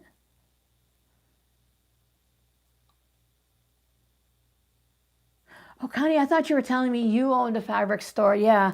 You know, there are, I don't know what you can find locally. It would need to be like a craft store, and they don't have, like Michael's and of course Joann's and possibly Hobby Lobby. I mean, they have some kits, and it depends on what you're looking to make. They're not always, you know, okay, top stitch on either side of the zipper. I go through all the layers because I'm a rule breaker like that. And the trend now is not to stitch through the lining, just through the top. But give it another 6 months or a year and it'll be something different again. So do what works for you. I am going to change out my thread. Now I'm going to use white thread so that if any of this separates a little bit at the seam when I turn it right side out, the white thread will be visible. If this were a black pouch, I would stitch around it with black thread. So if you see it, sometimes with the fusible fleece, it's a lot of bulk there. Lady's taking out the trash and brushing her teeth. Okay. So sometimes the seam will just open a little bit and it's not like opened, but you can see the stitching. I don't want to use like black on here because on the side of the pouch, you'll see the black thread. And that's just another little thing to hide any little oopsies or something. It's not always an issue. It's just, it is what it is type thing. So this is the Citron from Essential Threads. That's a connecting thread thing, but you can also buy it on Amazon. But if you want to support my small business and my family, which is me and the cats, you know, I do have the affiliate link. Oh, cats affiliate links. Thank you guys who has been shopping through my Amazon storefront. You know, I say every little bit counts, right? The Amazon storefront, unless I had a big, huge channel with like 1 million followers and all the social medias, I'm not going to make enough money to live off of it, right? But you guys went and shopped enough that in the last couple months, I earned $10.41. No, I have a gift card for $10.41. You guys earned me $10 and something. I was able to go on and buy a new toy for the cats, and you guys covered most of it, and then my gift card covered a little bit too. So my girls say thank you very much. They have a new toy arriving sometime today that they get to play with. Miss Mocha, my white calico, she likes the toy that has the fabric where the feather comes out like this. And we had one for years, but it died, so I didn't bring it with us here. I just, you know, got rid of it. And so I bought her a new one, and basically you guys bought her a new one. So thank you. That's where the gift card. Hold on, Robin's confused. $10.41, Amazon pays me in a gift card to my Amazon account is the way I set it up because I knew it wasn't going to be a lot of money, but it was enough that I could buy Miss Mocha a new toy. So she says, thank you guys so much for shopping through Mama's storefront because I got her a toy. So sometimes you guys support me like through YouTube and Etsy and Patreon, and other times with the affiliates there's a little bit of money, but a lot of times it's mostly like any of the affiliate money on like Fat Quarter Shop and stuff, I just use it again on Fat Quarter Shop to buy things for the shop and to show you guys. So I thought it was really kind of fun to just have that little bit. Hi, Mama J Enterprises and Mary. Welcome, welcome. Michelle, I don't think I said welcome, welcome to you specifically, so welcome, welcome. I really appreciate you guys coming and hanging out with us today. Yeah, so those little bits, it really it eases the pressure off. It's like, okay, not everything is dramatic, but let's say you're having one of those months or one of those lives, and you're like, okay, I can either put gas in the car or I can buy a toy for my cat. You know, I could feed my cat or I can get this new toy that's just fun and exciting. So you guys allow me to get that fun and exciting toy for my cats. Normally I don't buy them too many things. They like things like, they love when I make stuffed toys for them to just throw around and kick. They like pom-poms, but sometimes I just want them to have a little something that's going to get them moving. And Miss Mocha's my little scaredy cat, and she's afraid of everything. So she's on gabapentin now, and that's doing really well with her. So she's out and about, running around the house, having a good time now. And I just want to reward her for her hard work of socializing and give her a toy she likes. So it's fun. Mama J is Andrea. Oh, so hi everyone. Whoever we're saying hi to everybody. You know me, horrible with names. I have an issue with that. Not like I'm not diagnosed as having that facial recognition thing, but I really struggle with recognizing faces and putting a name to it and stuff, remembering names, and just that whole bit. I'm just a problem child, that's all. I'm gonna try to talk more during the upcoming weekly vlogs. So for those of you that wanted to hear more sewing machine stuff and everything, you'll hear that during the weekly Wednesdays. I'm keeping the days the same and just kind of changing up the experience a little bit. Oh my goodness, I'm really got brain rot today, I guess. Darn it. Gosh darn it, I hate when that happens. Too many ideas running around in my head and I forgot what I was talking. Oh, zippers. We are going to be doing different things throughout the year. We're going to be doing quilt blocks. We are going to be doing foundation paper piecing. I haven't watched the videos yet, but I have most of the supplies and ready to go. So one live stream a month will be foundation paper piecing. We are going to do various lives where I'm just going to cut a bunch of small pouches, small things, or have the front of the pouch ready. And we're going to do a zipper 101. So I'll let you know a month ahead of time so everyone can get their fabric and stuff. And we're going to sew zippers live so people can ask questions. And I'll have several pouches ready to go. So like, I know I get questions just recently. I've been getting a lot of them. How to sew over the zipper. Do you put the zipper on top of each other? Do you lay it flat? Do you open it up? So we're going to be doing all of those things in the live streams, just to kind of mix it up a little bit.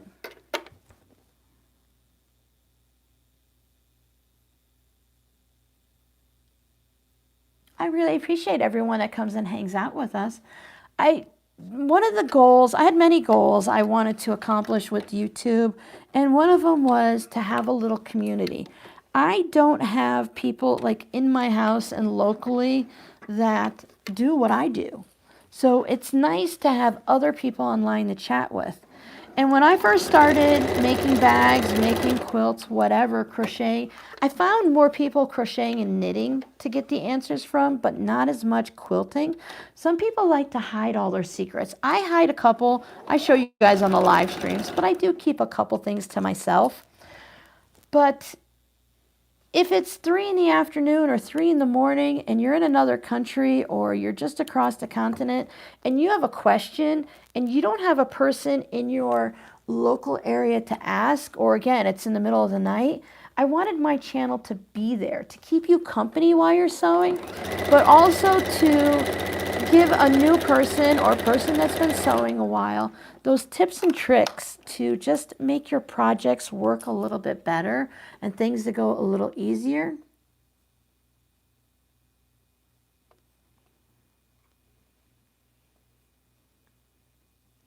Katie has a 5-minute video on how to turn them on before you go live. To turn what on? Comments? Commercials? I make balls with my tiny cutoffs. Yeah, they just love them. You know, my girls just love everything. Because I made the chat bigger, I can't see all of it.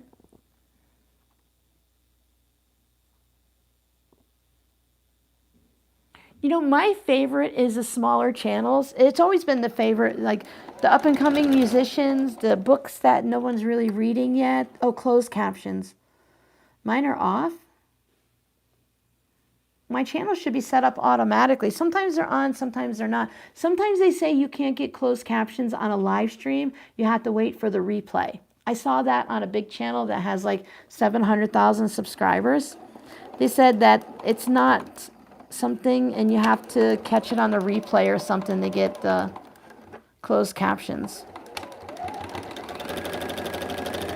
And I like how YouTube has the script you can read now on the side. Oh yeah, I don't know that it's something I can do on here. I know you can press the button and have it turned on, because when you go to that the little cog there, it does not show that. Because I know on a regular video it has the closed captions and stuff. Yeah, I'm only going off by the smarter than me people. Now, I mean, I could be completely wrong, but they were saying that there wasn't one that you can do. Yeah, so maybe we'll do 2 live streams in 1 month. That'll do that. We're also going to do a live stream. My birthday's February 7th, which happens to be a Saturday. I'll talk about this, unfortunately, a lot to remind everyone, but after the end of a year, I like to clean up my Etsy shop. So if you've been to my Etsy shop, you might see that I'll have like 5 coin pouches that are for Halloween. 4 of them have sold, but the picture is up for all 5 of them, and there's just 1 left. So I'm going to take a lot of those little leftover things, and I'm going to do one of my live sales on the live stream and mark everything down to a discount. So then, but I'm going to do it instead of having me send you a PayPal invoice. I'm just going to put everything in the shop at a bare minimum. Just here's a picture, here's the price, and then you can just purchase it. So you'll be able to purchase it Friday, Saturday, or Sunday at the big discount, probably 50% off or more on most items, just to help clear it out. And I thought it'd be just a fun way to do. I have it off. I'll have to double check, Giovanna. YouTube changes constantly. Where's my notes? Where's my notes? Open new Patreon tiers. I'm sorry, but I don't know who Katie is. Katie, closed caption, live stream. What's her channel name, please?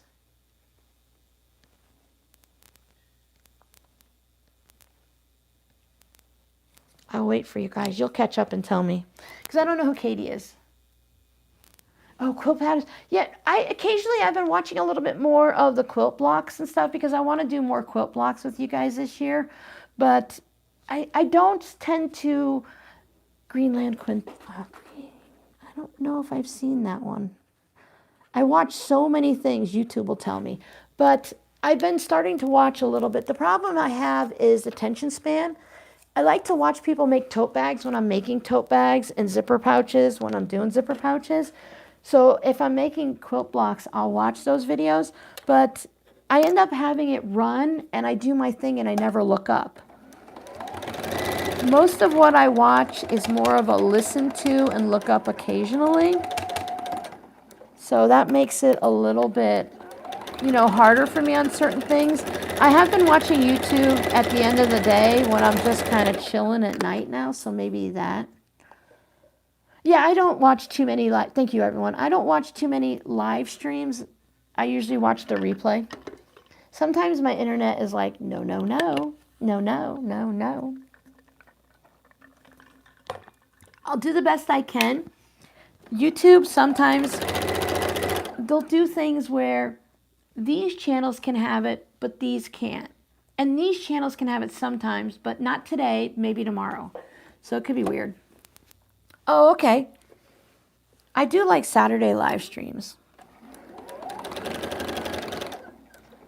Now, fusible fleece tends to wrinkle if it's on the outside of the pouch.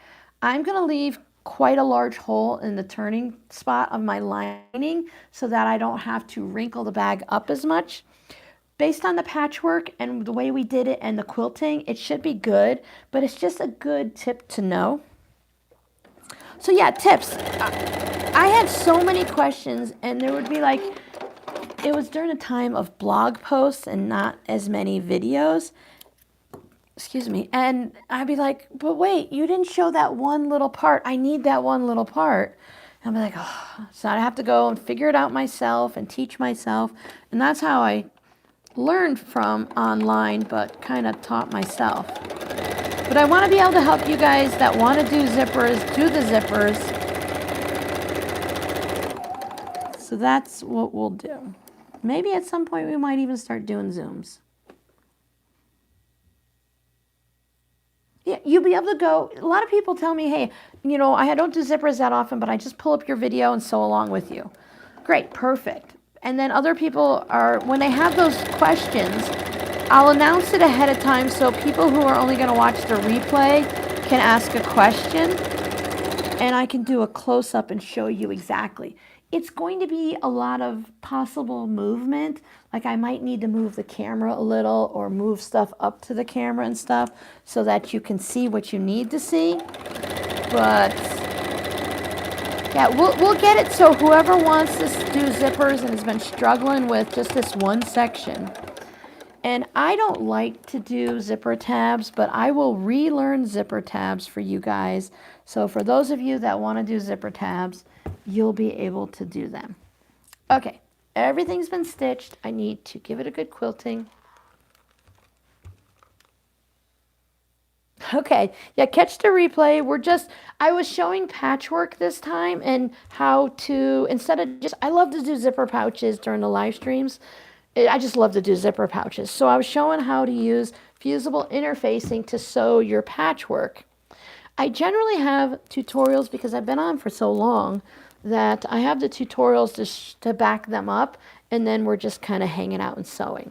So I'm going to clip my corners, and I don't care what anyone says, I never clip them that close because if my corners are a little rounded, so be it. If I wanted to do them perfectly, there's a technique where you sew a piece of string in there and you sew over the thread or the string, and then you can just pull it and it makes your corners perfect. So if I was worried about perfect, that's what I would do. I have been saving these. I don't know. I will find a reason. If not, eventually I'll throw them away. And then I do sew my lining a little bit smaller. So I need to go through and trim the seam because all that extra seam allowance, a 1/4 inch seam allowance is all you need, but it's really difficult for me to catch all of the layers. Just going through the zipper, go easy. It's difficult for me to catch all the layers when sewing just a 1/4 inch.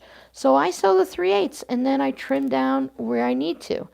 The lining is inside the bag. So your lining, technically, if you think about it, makes sense. It needs to be smaller than the outer bag, but not by much, just a little. And the fusible fleece, I'm trimming the bottom too, except for the opening, because the bottom, you don't want a bunch of stuff bunched up at the bottom of the bag. Okay. So the fusible fleece and batting holds onto the lining fabric really well, and that helps to make it nice. So the big giant hole. Robin, is there a place where the zipper be opened for some reason? Zipper be open here. Open here. The side that's already opened on the zipper from opening up, those two pieces flap around. Otherwise, I really have a hard time knowing what's in everyone's brain compared to what's in mine. So I don't know exactly what you mean by if the zipper is open. Oh, Laura, that's fun. I'm glad everyone can, you know what? If you don't want to make a zipper pouch, don't do a zipper pouch. I'll never force you to. But if you say, I'm a little nervous about zippers, then I might kind of bully you a little and say, come on, come on, come on. Yeah, the zipper's open now to turn it right side out. But if you forget to open it, as long as the zipper is in between the two pieces, because anything on the outside is going to get cut off. So if you don't, here, I'll show you. If you didn't open your zipper up, I always open my zipper a bit and not all the way. So if your zipper pull needs to be in between these two spaces because you cut it off. And then you get an ad right when you want to say something important. Dun, dun, dun, dun. Okay, so your zipper, you open your zipper up, right? So maybe you forgot and you only opened it up partly. You put your hand in. Let me close the zipper up. So it's only open right here, right? So I put my hand in and I can scrunch up this bit here. I can grab the zipper tape, the pull that's hanging, and I can just open it until I can get my hand in there enough, and then I open it all the way. Because I don't want it close to the edge when I'm sewing. So I usually just put it in the middle. And then now, instead of just having this small area, I have this whole pouch here to open it up. Do you make larger project bags with clear vinyl on the front? Yes. I have a video for that. I will be doing more of that this year. That is on my list. The cross-stitch project bags that are the zippers down a little bit, and then the ones with the vinyl. I mix some of the vinyl. The reason I don't prefer to sew the vinyl ones is just because I have to think about fabric more. You're going to look through the vinyl window, what are you going to see? Now, my lining fabric is just lining fabric. You want something nice. But if I'm going to look through, I want to put like a patchwork piece on my lining or something. And it just takes more of a different thought. I can't just say, okay, here we go. So I'm using the crochet hook to kind of push out my corners.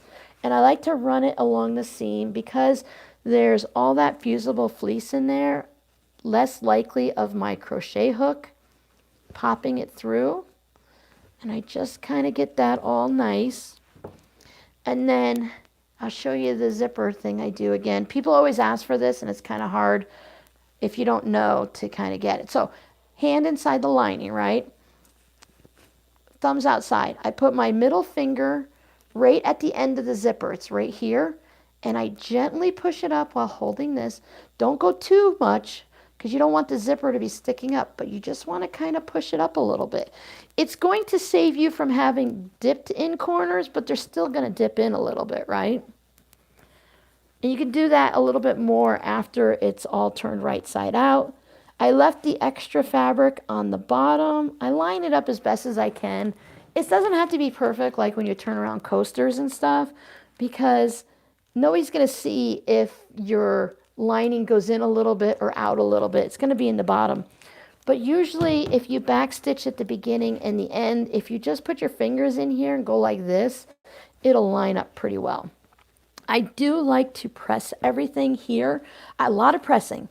One of the things to get a good finish is to take a step, remove all the threads, and give it a good press. So I do find that if I press it here, you're welcome. If I press it here, then, we're good. So when we do the live stream with the zippers, if you're like, no, Robin, that's not what I meant. Let me try to explain, right? Then, you can go a little bit more in depth. If you need to send me pictures to my email ahead of time, you can do that. Like, here's my pouch. What did I do wrong? Here's the way my zipper looks. Can you show me how to fix that? Or something like that. So if I iron it here, it kind of keeps the front on the front and the back on the back. I don't mind if the front goes around the back a little, but I don't want the back on the front, if that makes sense. Now, I do need to switch over to a green because I'm not going to sew that with white thread. If it was my pouch, I would probably do it, and then I would be mad every time I used the pouch and I could see the white thread. This is going in the shop. Someone's going to take their hard-earned money and purchase this, hopefully, right? I want to make sure that I do the best that I can. Perfect? No. Best that I can. Can I get away with using this? So just put it on there. It's not too noticeable, so I can get... There's some light greens in here, so this will be fine. Got to watch my leash here. So I take the time to change the thread. I take the time, and it's not as much time anymore before the project, I'll pull out all of my threads if I'm making like 20 or 30 pouches. I'll line all my threads up so I don't have to go hunting for them. And I just change them out as I go. Is it annoying? 100%. But after doing it a dozen times, you're like, whatever. It's part of the process, right?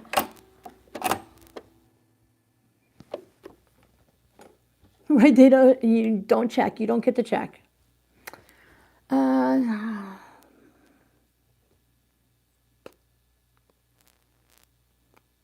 I'm just reading.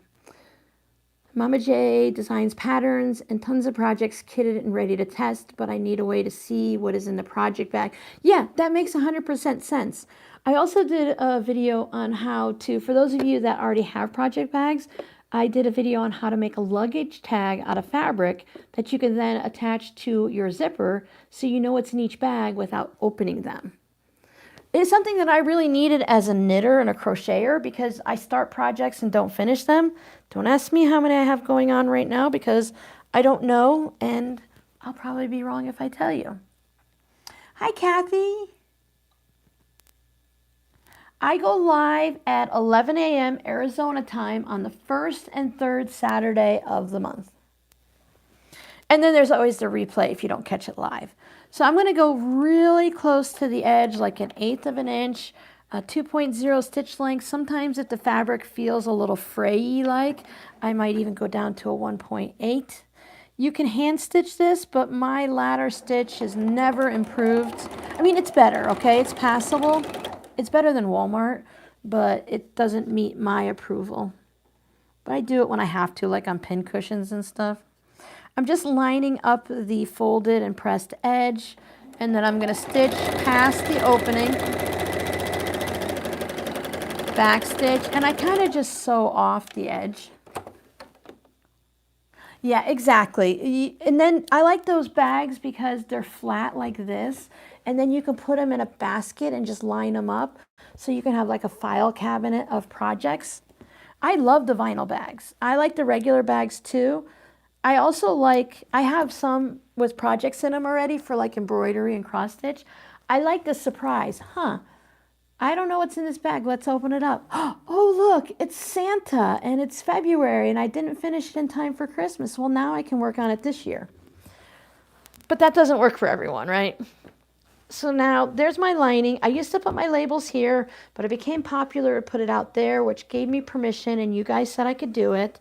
So then I put the lining in and I do the thing where you put the corner in the corner and I just kind of tuck the corners in with my middle finger. I smooth it out on both sides.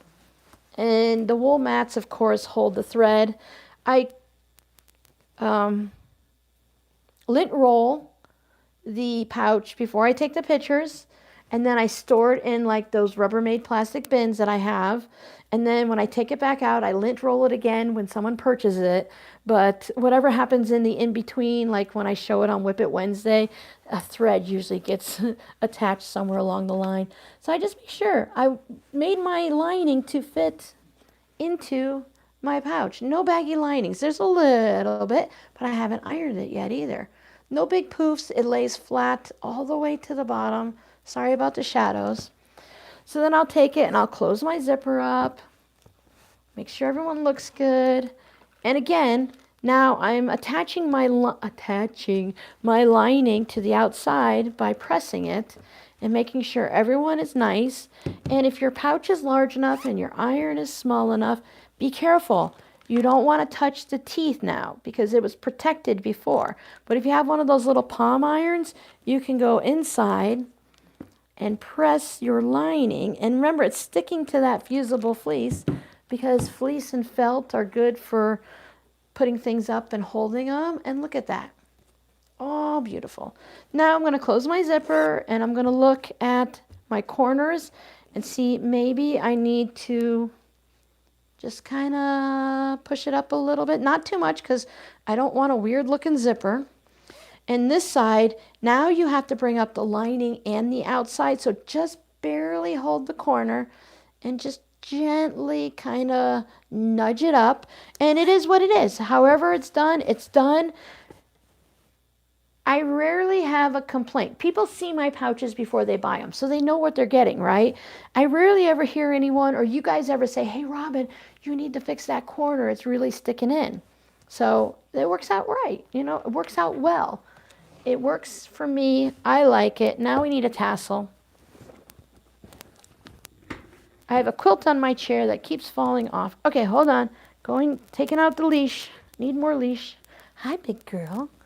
I know, Mama, huh? You got purrs? You gonna be grumpy today, or you gonna be a happy girl today, huh? No, you shook your head no. That's what I thought. All right, so this is the photo storage bin from Michaels. Don't pay a lot of money for it because it goes on sale and you can get it for like 14 bucks. Thank you, Giovanna.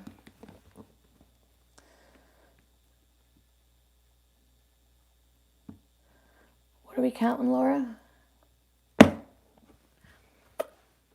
Oh, sorry, I missed people.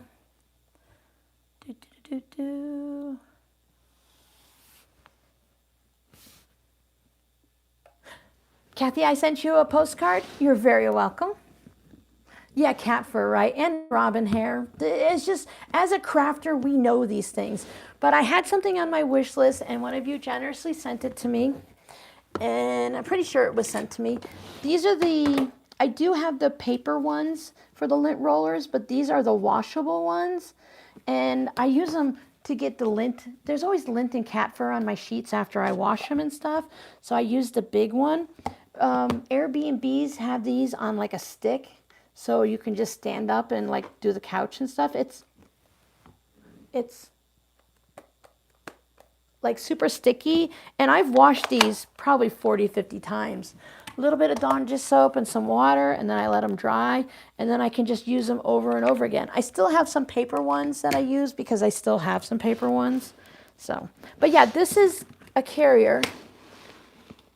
I don't want to push buttons on my laptop. You're supposed to put your photos in here to save them until you're ready to scrapbook. I have one with my main tools, my backup tools, and I keep the skeins of embroidery floss in here. Under the computer table, right by my feet. Oh no. Pot holders, yep.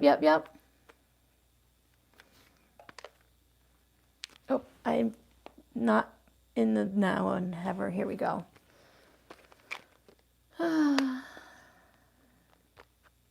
Ooh, that's nice. A lint roller attachment for on the vacuum. I have one of those ones with like the old-fashioned ones I remember from growing up with my grandparents. It's got like a red fabric-y stuff on it, and you just do that. And that's fine and stuff for things, but I find for shop items and stuff, I want something a little bit more. So I just keep my jewelry making. I bought these a million years ago from Walmart in a kit when you make necklaces and stuff. I don't make that kind of stuff anymore. And then I have jump rings. I didn't know what size to get. No one ever tells you. So these are, I think I have them in my Amazon shop. They're 6mm by 0.8mm. There was 1,000 of them. The picture looked right, so I grabbed it. And I also have a link to the tassels. There's a lot of tassels you can buy on Amazon. These are just where I get them. And then I just kind of look. Sometimes I'll go by the zipper and I'll say, okay, that matches the zipper. And sometimes I'll look more towards the pouch. Maybe I want something that matches the pouch, but I kind of want that one. Because the zipper is not always the same color as the pouch, depending on the fabrics. And then I have the little dangly things and stuff to put on them, but I was putting them on the keychains instead. And you never open left to right, pull outwards for your jump rings. You always go front to back. That way you're not putting stress on the jump ring. So just open it enough to get the tassel on, and then onto the zipper. I imagine you guys can't see very well, my apologies. And then again, the jump rings from front to back. to close it. You want to go a little past, like I'm going to take the left one and bring it to my body, and I'm going to push the right one away from me. And I'm going to go a little past each other and then come back. That's what the jewelry makers say to make sure everything sits good. If they're not perfectly lined up, I'll just adjust it a little, because when you do things live on a camera, it doesn't always work out. And then there's my little signature tassel that if you've purchased bags from me, you generally have one on there. So everyone kind of knows a robin zipper pouch based on that tassel. And then for the thumbnail, dun, dun, dun, dun, dun, dun, and then there's the back. It goes in all different directions. Sometimes I think it's upside down, sometimes I think it's regular, and then there's the inside.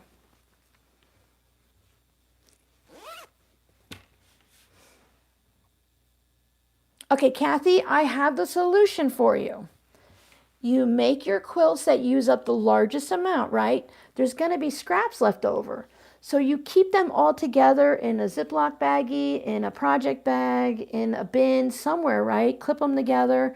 And then you can take the leftovers from the quilt and make a bag of any size that you can from the leftovers. So now you've given away the quilt. It's all in a closet. You can't see it anymore, but you have a coaster or a hot pad, a pot holder, a bowl cozy, or a zipper pouch made from the leftovers from the quilt. That's my opinion. Same thing with the batting that gets cut off. So I think if you're a quilter, you either need to figure out how to use your scraps or give them to a friend or something, or turn them into something like this. Hi, Tina.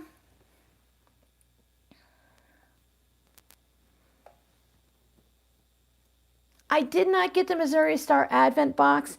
If Missouri Star gifted it to me as an affiliate member, I would say thank you very much, and I would appreciate everything that's in it. But to spend my hard-earned $200, I know how many videos I have to make, how many hours I have to spend, how many things in Etsy I have to sell to earn that amount of money. If I saw the Advent box ahead of time and I could see what's in it and decide if the value matched, the value of the items in the Advent box are worth the price. But are those items worth the price to me? I think each year the Advent boxes are getting better and better, but I don't need a lot of the things that are in it. It would be, I'm not, knickknacks. The little wooden thing to hang scissors and everything in is really cute and all, and I like it, but it's not something I would have on my table. I worked at Wendy's for years, so I have an old Wendy's beer mug. And then this is what I really like. Someone sent me this. Whoa. And you can buy these on Missouri Star, and sometimes you get them in the boxes and stuff.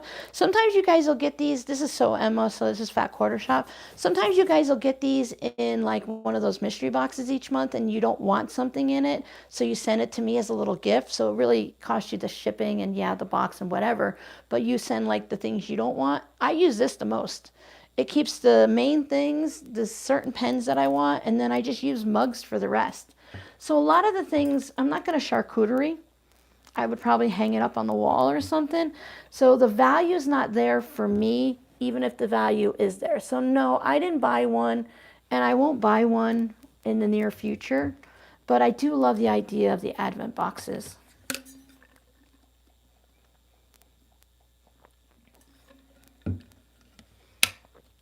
My daughter will stop by to the house on the way to work to use one of my lint rollers. I'm like, they sell them at the store, right? Like Amazon will deliver it right to your house or right to here and you can pick it up. Yeah, but I like using yours. Oh, Jackie, you got one? I think it's exciting, but to be honest with you, because of what I do, I would open up the entire box, make videos, and then post them every day. I don't know if I'm the type of person that can open up a package every day. I like the idea of having like a little chocolate treat or something in an Advent box, but I don't know if I can open a gift every day. Either I would forget or I would open them all. See, that's a great idea, giving it away to shelters and stuff. Of Quilt of Valor quilts. I did that early on and stuff, but I just, hey, ask Giovanna. Giovanna, I'm a topper, right? I make quilt tops and I never finish them. I love the process, but I don't enjoy, I don't always finish it. I go on to the next one. Thank you. I really love the way it turned out. The fabrics are very cute. They're very pretty fabrics. So that was strawberry something or another, right? Do I have it over here still? There it is. You can still purchase this. I have seen it on, I believe, the Fat Quarter Shop, because I always look at their mini charms and their charm packs. So it's Strawberry Lemonade, a Moda fabric by Sherry and Chelsea. I don't think it's a very old line. I think it's within the last couple of years. It's a really pretty one. It might be Missouri Star, but you can also find them on like Etsy and everything. And I just think it's really pretty. Yeah, I don't want more stuff. Yeah, so when you don't use what's in it, I'm not really good with mysteries. I don't join mystery quilt-alongs, mystery knit-alongs. I always wait a while, and then I see what it is, and then I can pick my fabric or my yarn, or am I even going to enjoy this? I did spend $10 to join a mystery quilt-along this year for Christmas stuff because I liked all the last 3 to 5 years of it. And of course, this year that I paid money, it wasn't free. I did not like any of the blocks that were made. So it was like a total waste. So I don't know.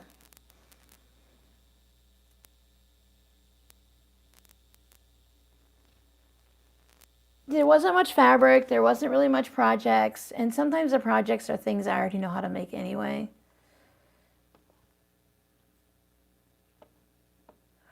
That's good to know, Mama J, because you never know. I may put a call out to say, hey, I got some stuff. Now, scraps, I'm using my scraps, rainbow and stuff. But I do have, people send me stuff and they're like, I know this isn't your style, but maybe it's good for the shop, or you can just pass it on to someone else. So I do have a couple of Rubbermaid bins of fabric that is either going to go for the loom to make just scrappy rugs instead of pretty rugs, just ones that can be used in the kitchen and outside and stuff and not worry about them. Because it's more about the color, not the design of the fabric. Or I'll be looking to pass them on to someone else. Yeah, I couldn't believe they were pushing next year's, even before it was fully opened. Yeah, it was crazy. They pushed hard this year. I don't think they sold as many Advent boxes because they kept having us push it over and over and over again. Normally they run out of boxes right away. They ran out of boxes. They did a new production of them, and I think they overdid it because they could not do it. I think they sent some to some affiliates, but I don't really fall into that category. I'm not like a quilt shop or anything like that. So there's different people that you want to push your products and some people that it's different. I'm more of a, hey, here's a fun pattern, project, fabric, this is what I got, a fun tool. The Advent box, yeah. Oh, yeah. When it's a physical thing, Audrey, it does make it a little bit harder, doesn't it? With a $200 budget, yeah, I go crazy. A lot of times I base my monthly budget on what I can get from like Fat Quarter Shop, Connecting Threads, Missouri Star and stuff. I base it on what I earned the last month on affiliate stuff. So lately I've been able to earn at least $100, so I spend $100. So it kind of comes out in a wash, but I get things that I need. I need certain things, like I wanted to buy the Valentine stuff for coasters for Etsy. So I did spend some money. And you buy a layer cake, that's $45. You're already at like a $50 budget or $100 budget. You're pretty close already. So if I make 100, I usually put it back into the business at 100. And yeah, it's really fun just spending $100. To have a $100 budget every month to spend, it's really kind of exciting. But if it's a month that I need the money to pay for my cats to have their teeth cleaned, it's going to cost me close to I think the estimate is $8,000 to have 2 cats to have their teeth cleaned and everything. That's a lot of money. So that $100 might not get to be spent, you know? So I have to see exactly what's going to be happening with them and see where the budgets are and stuff. So you have to kind of be careful on what you do. Just because you have fun now, you might need to save that money for later. So I have to find the balance. You know how life is. Y'all live life. You know what it is. I won't do that every month. I probably won't spend much of anything in February. But I do like to get charm packs. And sometimes it's just more of use what you have, right? And I've always had the philosophy of use what you have. Not everyone can afford all the fancy things. So let's use what we already own and figure it out. So I did spend the money to get the different foundation paper piecing things, and I'm going to show you guys how, okay, I know I'm being an affiliate for Fat Quarter Shop, but not everyone's going to use this technique. I'm going to show you how to use the foundation papers, not sew through them, and reuse them over and over so you don't have to buy 5 packs to do a quilt. You can just buy the 1 pack and use it over and over. It's a used car, right? It is. But if I don't do it, Sue, they're already having trouble eating. Their crunchy food is just crumbling out of their mouths, so I know their teeth are a little sore. And you know, just like humans and animals, if you don't fix their teeth, they're not going to live as long. So do I want them to suffer, or do I want me to suffer and just, oh no, Robin, you didn't get to buy fabric this month, you poor baby, right? My daughter gets me a gift card for Christmas that allows me to have fun throughout the year. You know, sometimes it's $100, sometimes it's $300, whatever, you know, she can fit into her budget and her bonus. And then throughout the year, I'm like, hey, look what you bought me for Christmas. And it might be October a year or two later, you know? So it's just nice. Oh, the postage is what's going to get you, yeah. You have to get a sale, and none of this 50 cents off thing. Don't Missouri Star, don't tell me it's $10 and you have it on sale for $9.50. No, I'm not going for that. And I do balance the difference between, I was shopping at Connecting Threads, right? And I did not hit the threshold to get free shipping. The shipping was going to cost me like $8, but I was only $5 away from free shipping. So the thread spools were on sale for like $5.24, $5.97 or something like that. So I got another spool of thread. So instead of paying for shipping, I bought thread that I can use throughout the year. So shipping is important to get it to me. I know the reasons behind shipping and the costs, and I know how expensive it is. But if you're going to offer me free shipping and I have to spend, if shipping is $10 and I have to spend $15 to get free shipping, I'll just pay for the shipping. If shipping is $10 and I'm $4 away, I'll just get something else, right? You just have to play the game just the right way. Yeah, it's a lot because you have to pay for the anesthesia, and as older cats, they have to do special things. And one cat is $5,400 as an estimate, and then one cat is $2,000 and something as an estimate. My big girl Whiskers, the oldest one, she has a 4 out of 4 with her teeth for teeth issues. And Miss Mocha, the middle cat, the white calico, she's a 2 out of 4. And S'moresies is perfectly fine. S'moresies is perfectly fine. She's 10 years old. Whatever food I have her on, she has a special diet for intestinal stuff. She's fine. So they told me it's like hit and miss. They can be from the same litter, and 3 cats can have horrible teeth and 5 cats can be perfect. It's just a total gamble on what they are. Soft squares? I've never heard about that. Yeah, it's not a sale. 50 cents off is not a sale. If it's not at least 10%, then it's not a sale.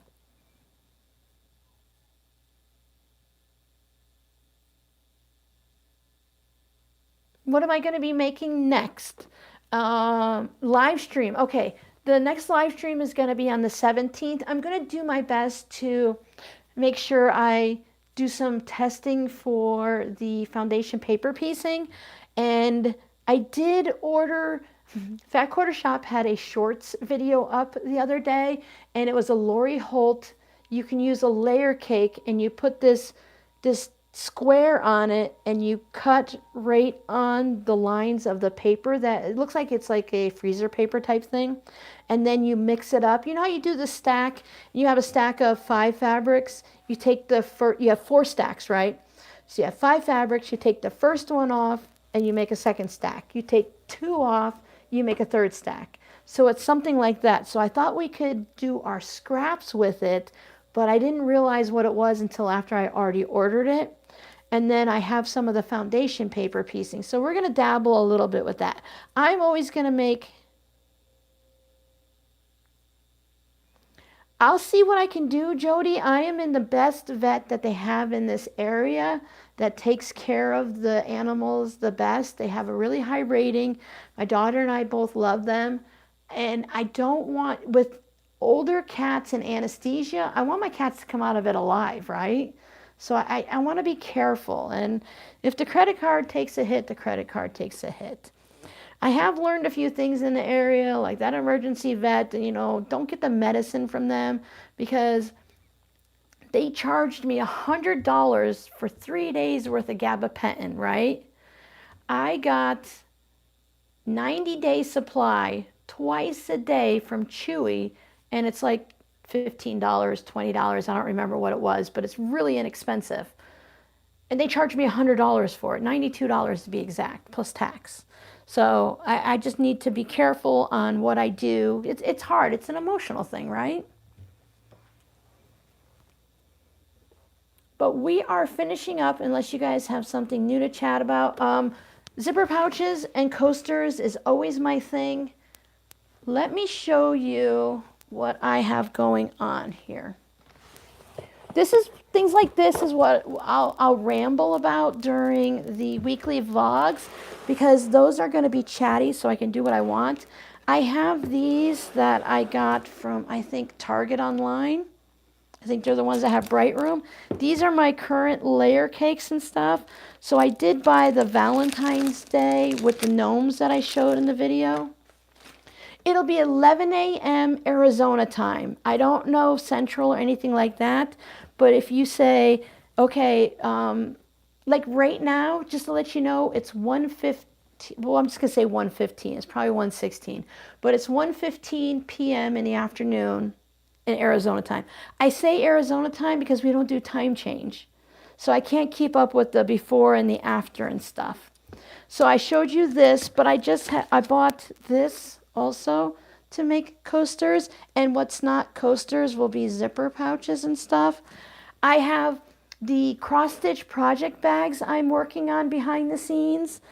I bought this. There's some little quilt shop online. You guys went nuts for the sugarberry coasters, so I bought the last layer cake that I could find. They had 2, and someone in the store bought it at this quilt shop. I think it's in like Michigan or something.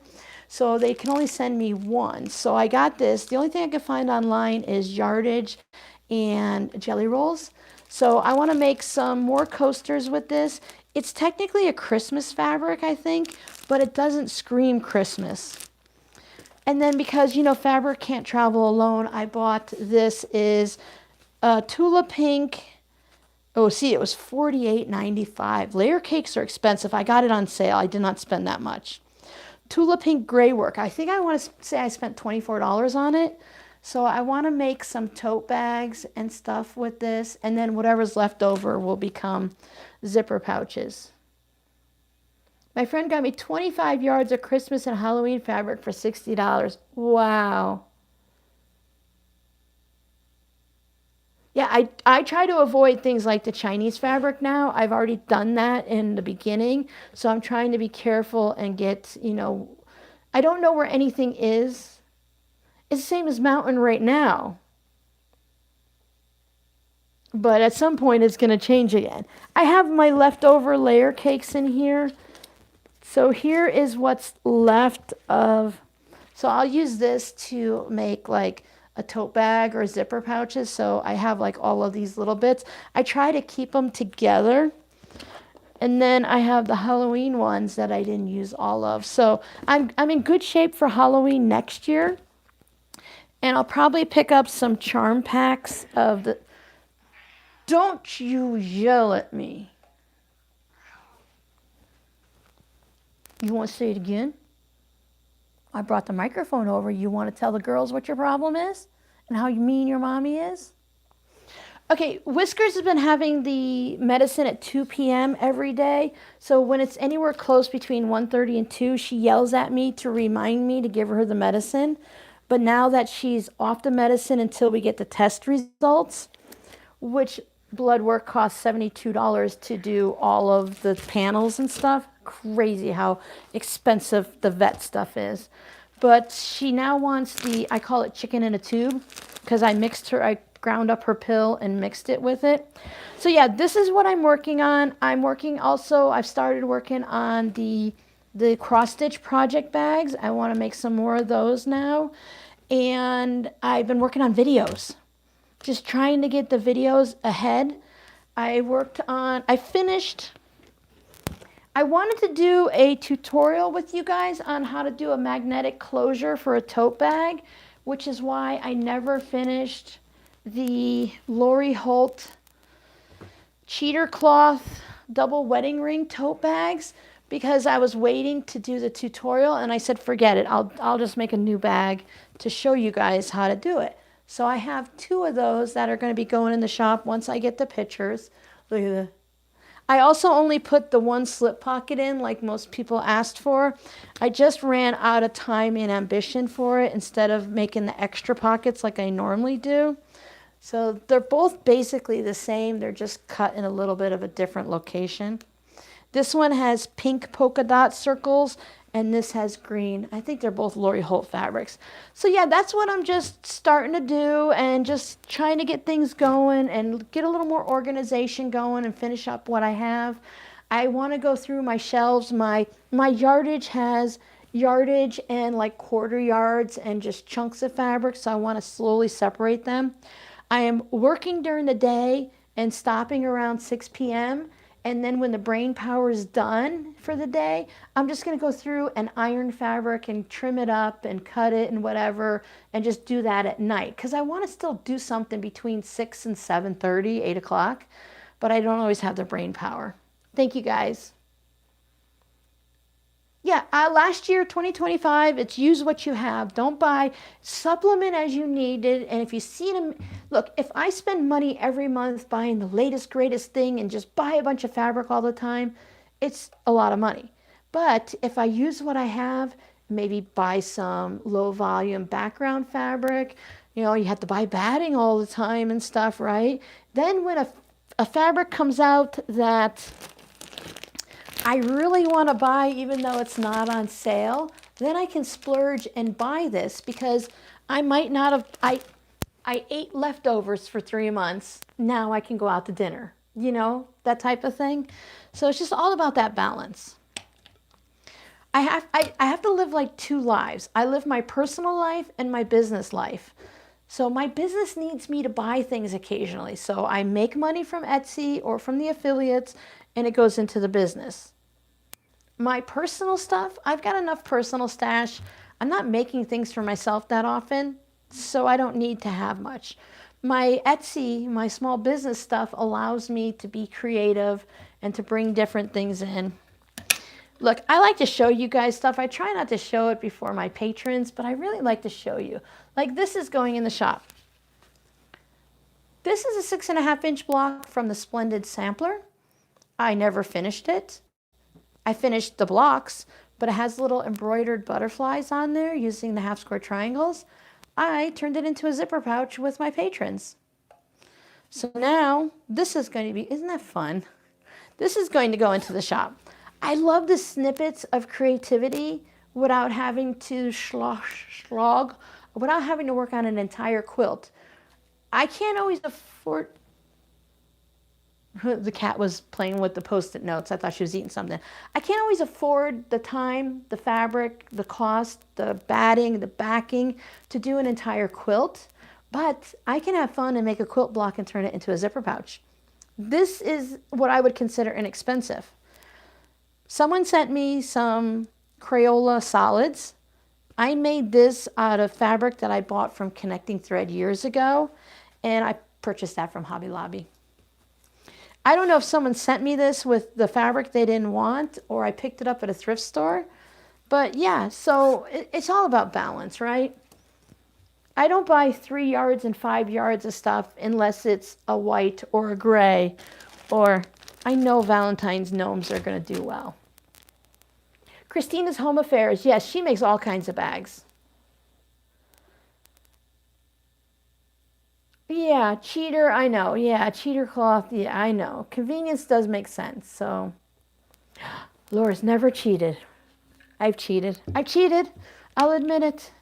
I cheat all the time. I cheat that 1/4 inch. I cheat when the things aren't perfectly even. Maybe I'll put my shop label across the seam that's not perfect. That's what I consider cheating. Jody needs a support group for it. Convenience does. It's all a matter of personal preference and time. Because cheater cloth was from what, the 70s, and it fit perfectly, but maybe it doesn't work now.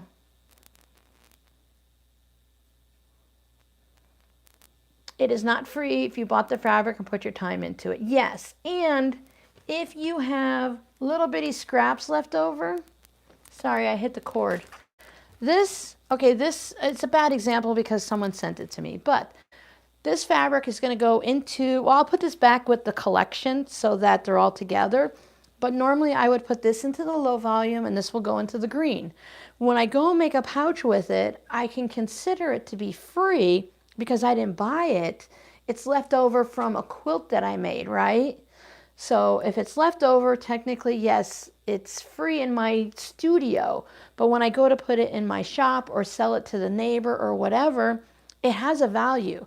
When I do my inventory for my business, I have to figure, did you know there's 1,512 inches to a yard, I believe is what the number is?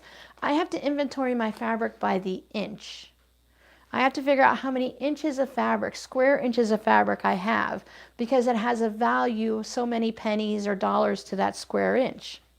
Because you don't always have a yard of fabric. You have 3/4 of a yard or half a yard, right? Or a fat quarter. So I have to figure it out by the square inch. So I know what every little piece of fabric, the value is. So these little squares still have a value even if they're left over from a quilt. It's just like changing your mindset to remember how it is. A serial rule follower. You know what, Laura? If that works for you, then that works for you, right? I have become a serial, like, I don't organize like crazy, but if this, I talk about it on my Patreon video tomorrow. I was working on things prior to doing the Advent series, and then when the Advent series came up, I moved things into a new place in my room. You guys hear me say this all the time. I knew where it was, but then I cleaned and lost it.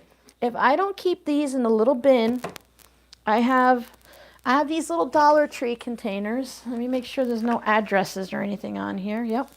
So I have all of these. You get them in a 3-pack from the Dollar Tree. I keep them all in here. I'm almost out of Blistex, so I don't want to put it anywhere because I won't be able to find it. So I keep everything in here, and I keep it where my computer is, up against the wall. You'll never sell. It all depends.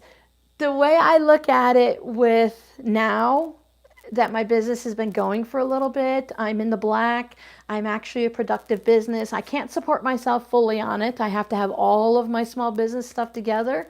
But look, if one thing goes down, if, gosh forbid, YouTube went down, right? If YouTube said like, hey, we're no longer YouTubing, right? I need to be able to have other sources of income. So when you have a little thing like a small business like I do, I have Patreon and Etsy and YouTube and the affiliate, every little bit. Like if I make $100 with the affiliate, that's almost my car insurance. My car insurance is like 106 or something. Sometimes it's 89, sometimes it's 106, it changes. But if I don't buy fabric, I can pay my car insurance, right? So you have to have a bunch of pokers in the fire or whatever, right? But anyways, I keep all this stuff right here, and I keep it right where my computer is so I don't lose anything. Because if I clean up and move something, I'll never find it. So while I'm not amazingly organized, I think I'm doing pretty good and it works for me. That's really all that matters, right? Where's my pouch? All right, I'm gonna let you guys go. We've been rambling for far too long, so I hope everyone has a great day. So you will see, patrons will have a video on Sunday. You guys will have something on Wednesday. I need to take all of these pieces and put them together. Oh, Wednesday, no. I'm such a YouTube professional now. I have an introduction to my channel coming out on Wednesday. I'm so fancy now. And then Friday, I'll show you how I fold the fat quarters. Some of you will love it. Some of you will hate it. Some of you won't even care and won't even watch it.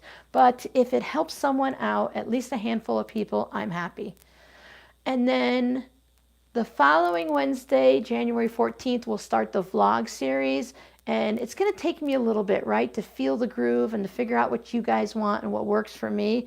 I'm basically just recording every day, and then I'll smush it all together into a video. I don't keep my sanity, but here's the thing. That's where I got sidetracked. If I bought this mini charm pack, if I used it all up before the end of the year, I don't have to inventory it.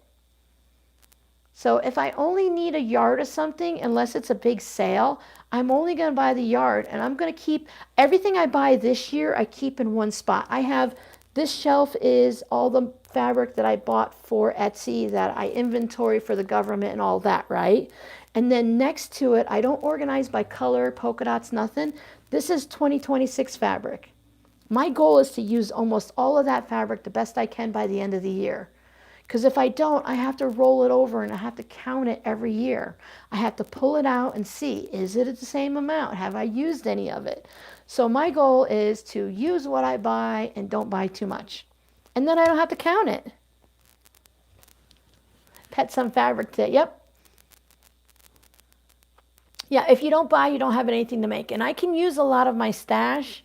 Like, I didn't buy anything for this, but I did buy zippers, I think, last year or the year before. I bought like 300 zippers because you guys know I make so many zipper pouches. Sometime this year, I need to buy some more white ones and stuff like that. So yeah, you buy what you have to, but be careful and don't buy just to buy. Put it in the cart, take a picture of it, look at it, and buy it in a couple days. I mean, I know we have to buy things when we see them because they sometimes sell out, but I did pre-order something from the Fat Quarter shop, so I had to put a deposit down on it. And when it comes in, I'll have to, purchase it and stuff. That guarantees me to get that. I think it's a layer cake or something. Maybe a charm pack, because charm packs are a little bit cheaper on the budget, and for what I make, charm packs work beautifully. You sent me some material at the end of last year, but it's a gift. Gift material has zero financial value to it. Previous years, 2026, gifted fabric, right? Because by the IRS standards, I didn't pay for it. So I can't put it in the inventory at a dollar amount. I would have to put 0000. So if it costs me zero at the beginning of the year, the value is going to be zero at the end of the year. There's a value to my business, but not a value towards taxes, if that makes sense. Unless I'm totally wrong and I'm going to get in a lot of trouble. But zero in and zero out, it seems the same to me. It's 1 p.m. for the live streams. Yeah, for right now.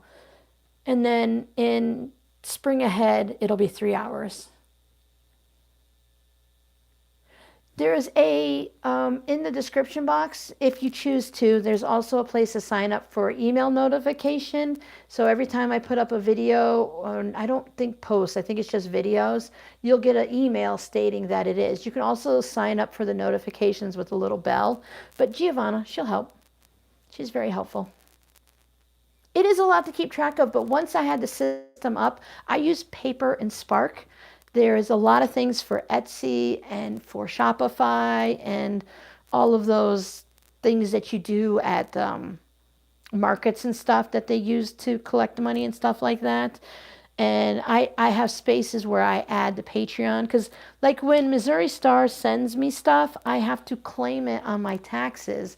The fabric has a value of like $0 or whatever because I didn't pay for it. But if they send me the rotary cutters and they're $25, I have to claim that on my taxes. So I have different spots. But Paper and Spark, for small businesses, they have amazing spreadsheets. And once you get into year 2 and you start really figuring them out, it's really simple. And I keep up with it every year.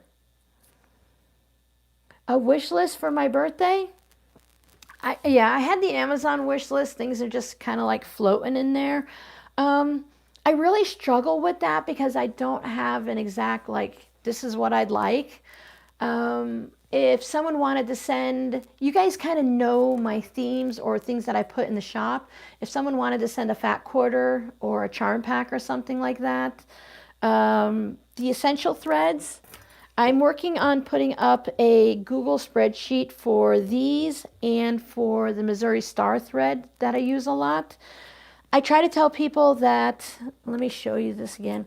I'm really into just the random, weirdly named ones like Citron. I just ordered a bunch of pinks, like red and a black and stuff. I ordered a new white spool. And this one, I've been putting, here's a little tip for you. Right there it says March 2025 with a Sharpie, so that I know that I don't think this will last till March. It probably won't make it through January or February. So I know in less than a year I need to buy a new one and stuff. So I just bought a new one, so it's going to be good for most of a year and stuff. So I don't ask for a lot. Oh, I did put, for anyone who wants to, I put on my Amazon wish list the Pilot pens. They have a whole bunch of different colors, because when I write in my, my leash, I write in my, oh, that's where that went. I was wondering where that was. In my planners and stuff, I like to write each day or each line in different colors. So like this one is what I got this generic one to just write on and stuff. So I like to put them in different colors. So it just kind of changes it up like that. And then, so I'm looking for more colors. So that's one thing. But if anyone wanted to just purchase something that I could use, like cotton batting, fusible fleece, the P44F lightweight interfacing, or if there's something that's inexpensive that you absolutely love that you would like to send me to try, that would be great. And I try to put like different colors for Patreon gets one color and YouTube gets another color and stuff like that. Oh, best way to send money is PayPal. PayPal's listed down below. That is the best way. And then I could spend it on anything that I need. So you wouldn't have to pay shipping. You wouldn't have to worry about sending something you didn't like. So if someone was like, Robin, I really love your channel, but I can't afford much, but I have $5. You can just send it to PayPal and I will combine those $5 up and purchase what I need for the business. So that really is, if you have something you own that you would like to send me so you don't have to purchase something, but you really want to send something, that's like a great way. Otherwise, just sending to the PayPal really is the best way. Thread that is over 10 years old is not for sewing, Giovanna. I guess you can go like this and test it to see if it's really good, you know, if it's strong enough and stuff. I use not cheap thread, but cheaper thread, like the Coats and Clark. I started making quilts with those. The quilts are still good, so Coats and Clark is a good brand thread. But I have moved on to these instead, and I find them to be a little bit less linty for my machine. But I still purchase them when they're on sale, and I use them for quilting my fabric postcards. I tried that Bro thread. It's thinner. I didn't realize it's 30 weight instead of 50, so I use it for quilting. I don't want to use 30 weight to hold the pouch together. I want something stronger, but it's fine for quilting. So I find things that are on sale that I can use in not unconventional ways, but just different.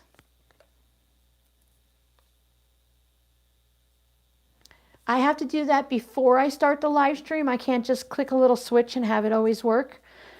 Giovanna, do you know how many buttons I have to push? I will get it. I will put it into, once I create a habit, I'm good. But I have my sticky notes up. See?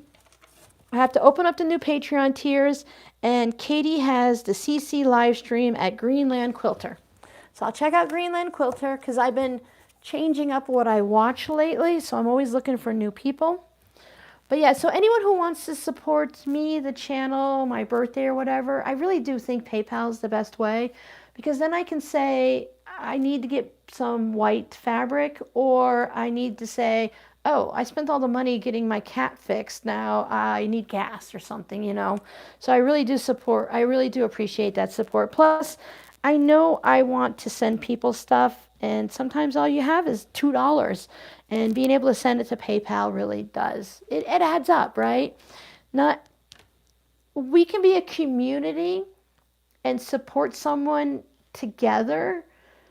Like when people do the different fundraisers and stuff, it's like, I don't have $100, but my $2 and Giovanna's $2 and Sandy's $2, it can add up. I have over 50,000 subscribers. Could you imagine if everyone sent $1? They're like, okay, Robin's birthday is in February. We're all going to send $1. That's $50,000. That's life-changing. No, not everyone's going to send $1. You know, people are going to be like, no, they don't watch the videos anymore. They don't know who I am. They just subscribed randomly. But just to give that thought process that, you know, one person can't do it all, but if we work together as a community, the things that we can accomplish are huge.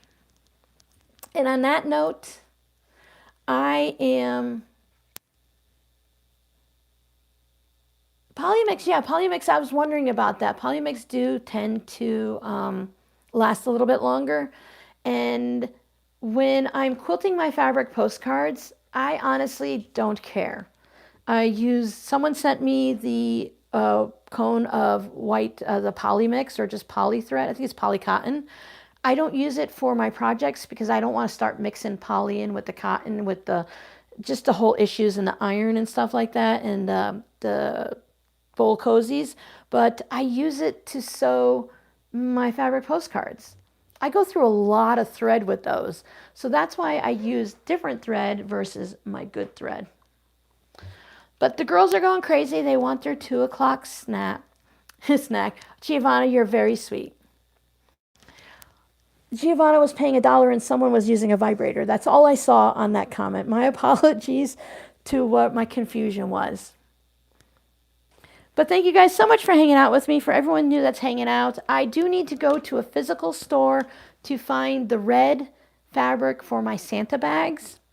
I don't know if I can find it because it was a Joann's fabric, and I can't order it online because I can't figure out which red is red, and I don't want orange red. I have a collection of orange red fabric that I bought online. So I knew what it was. Joann's had that one fabric line.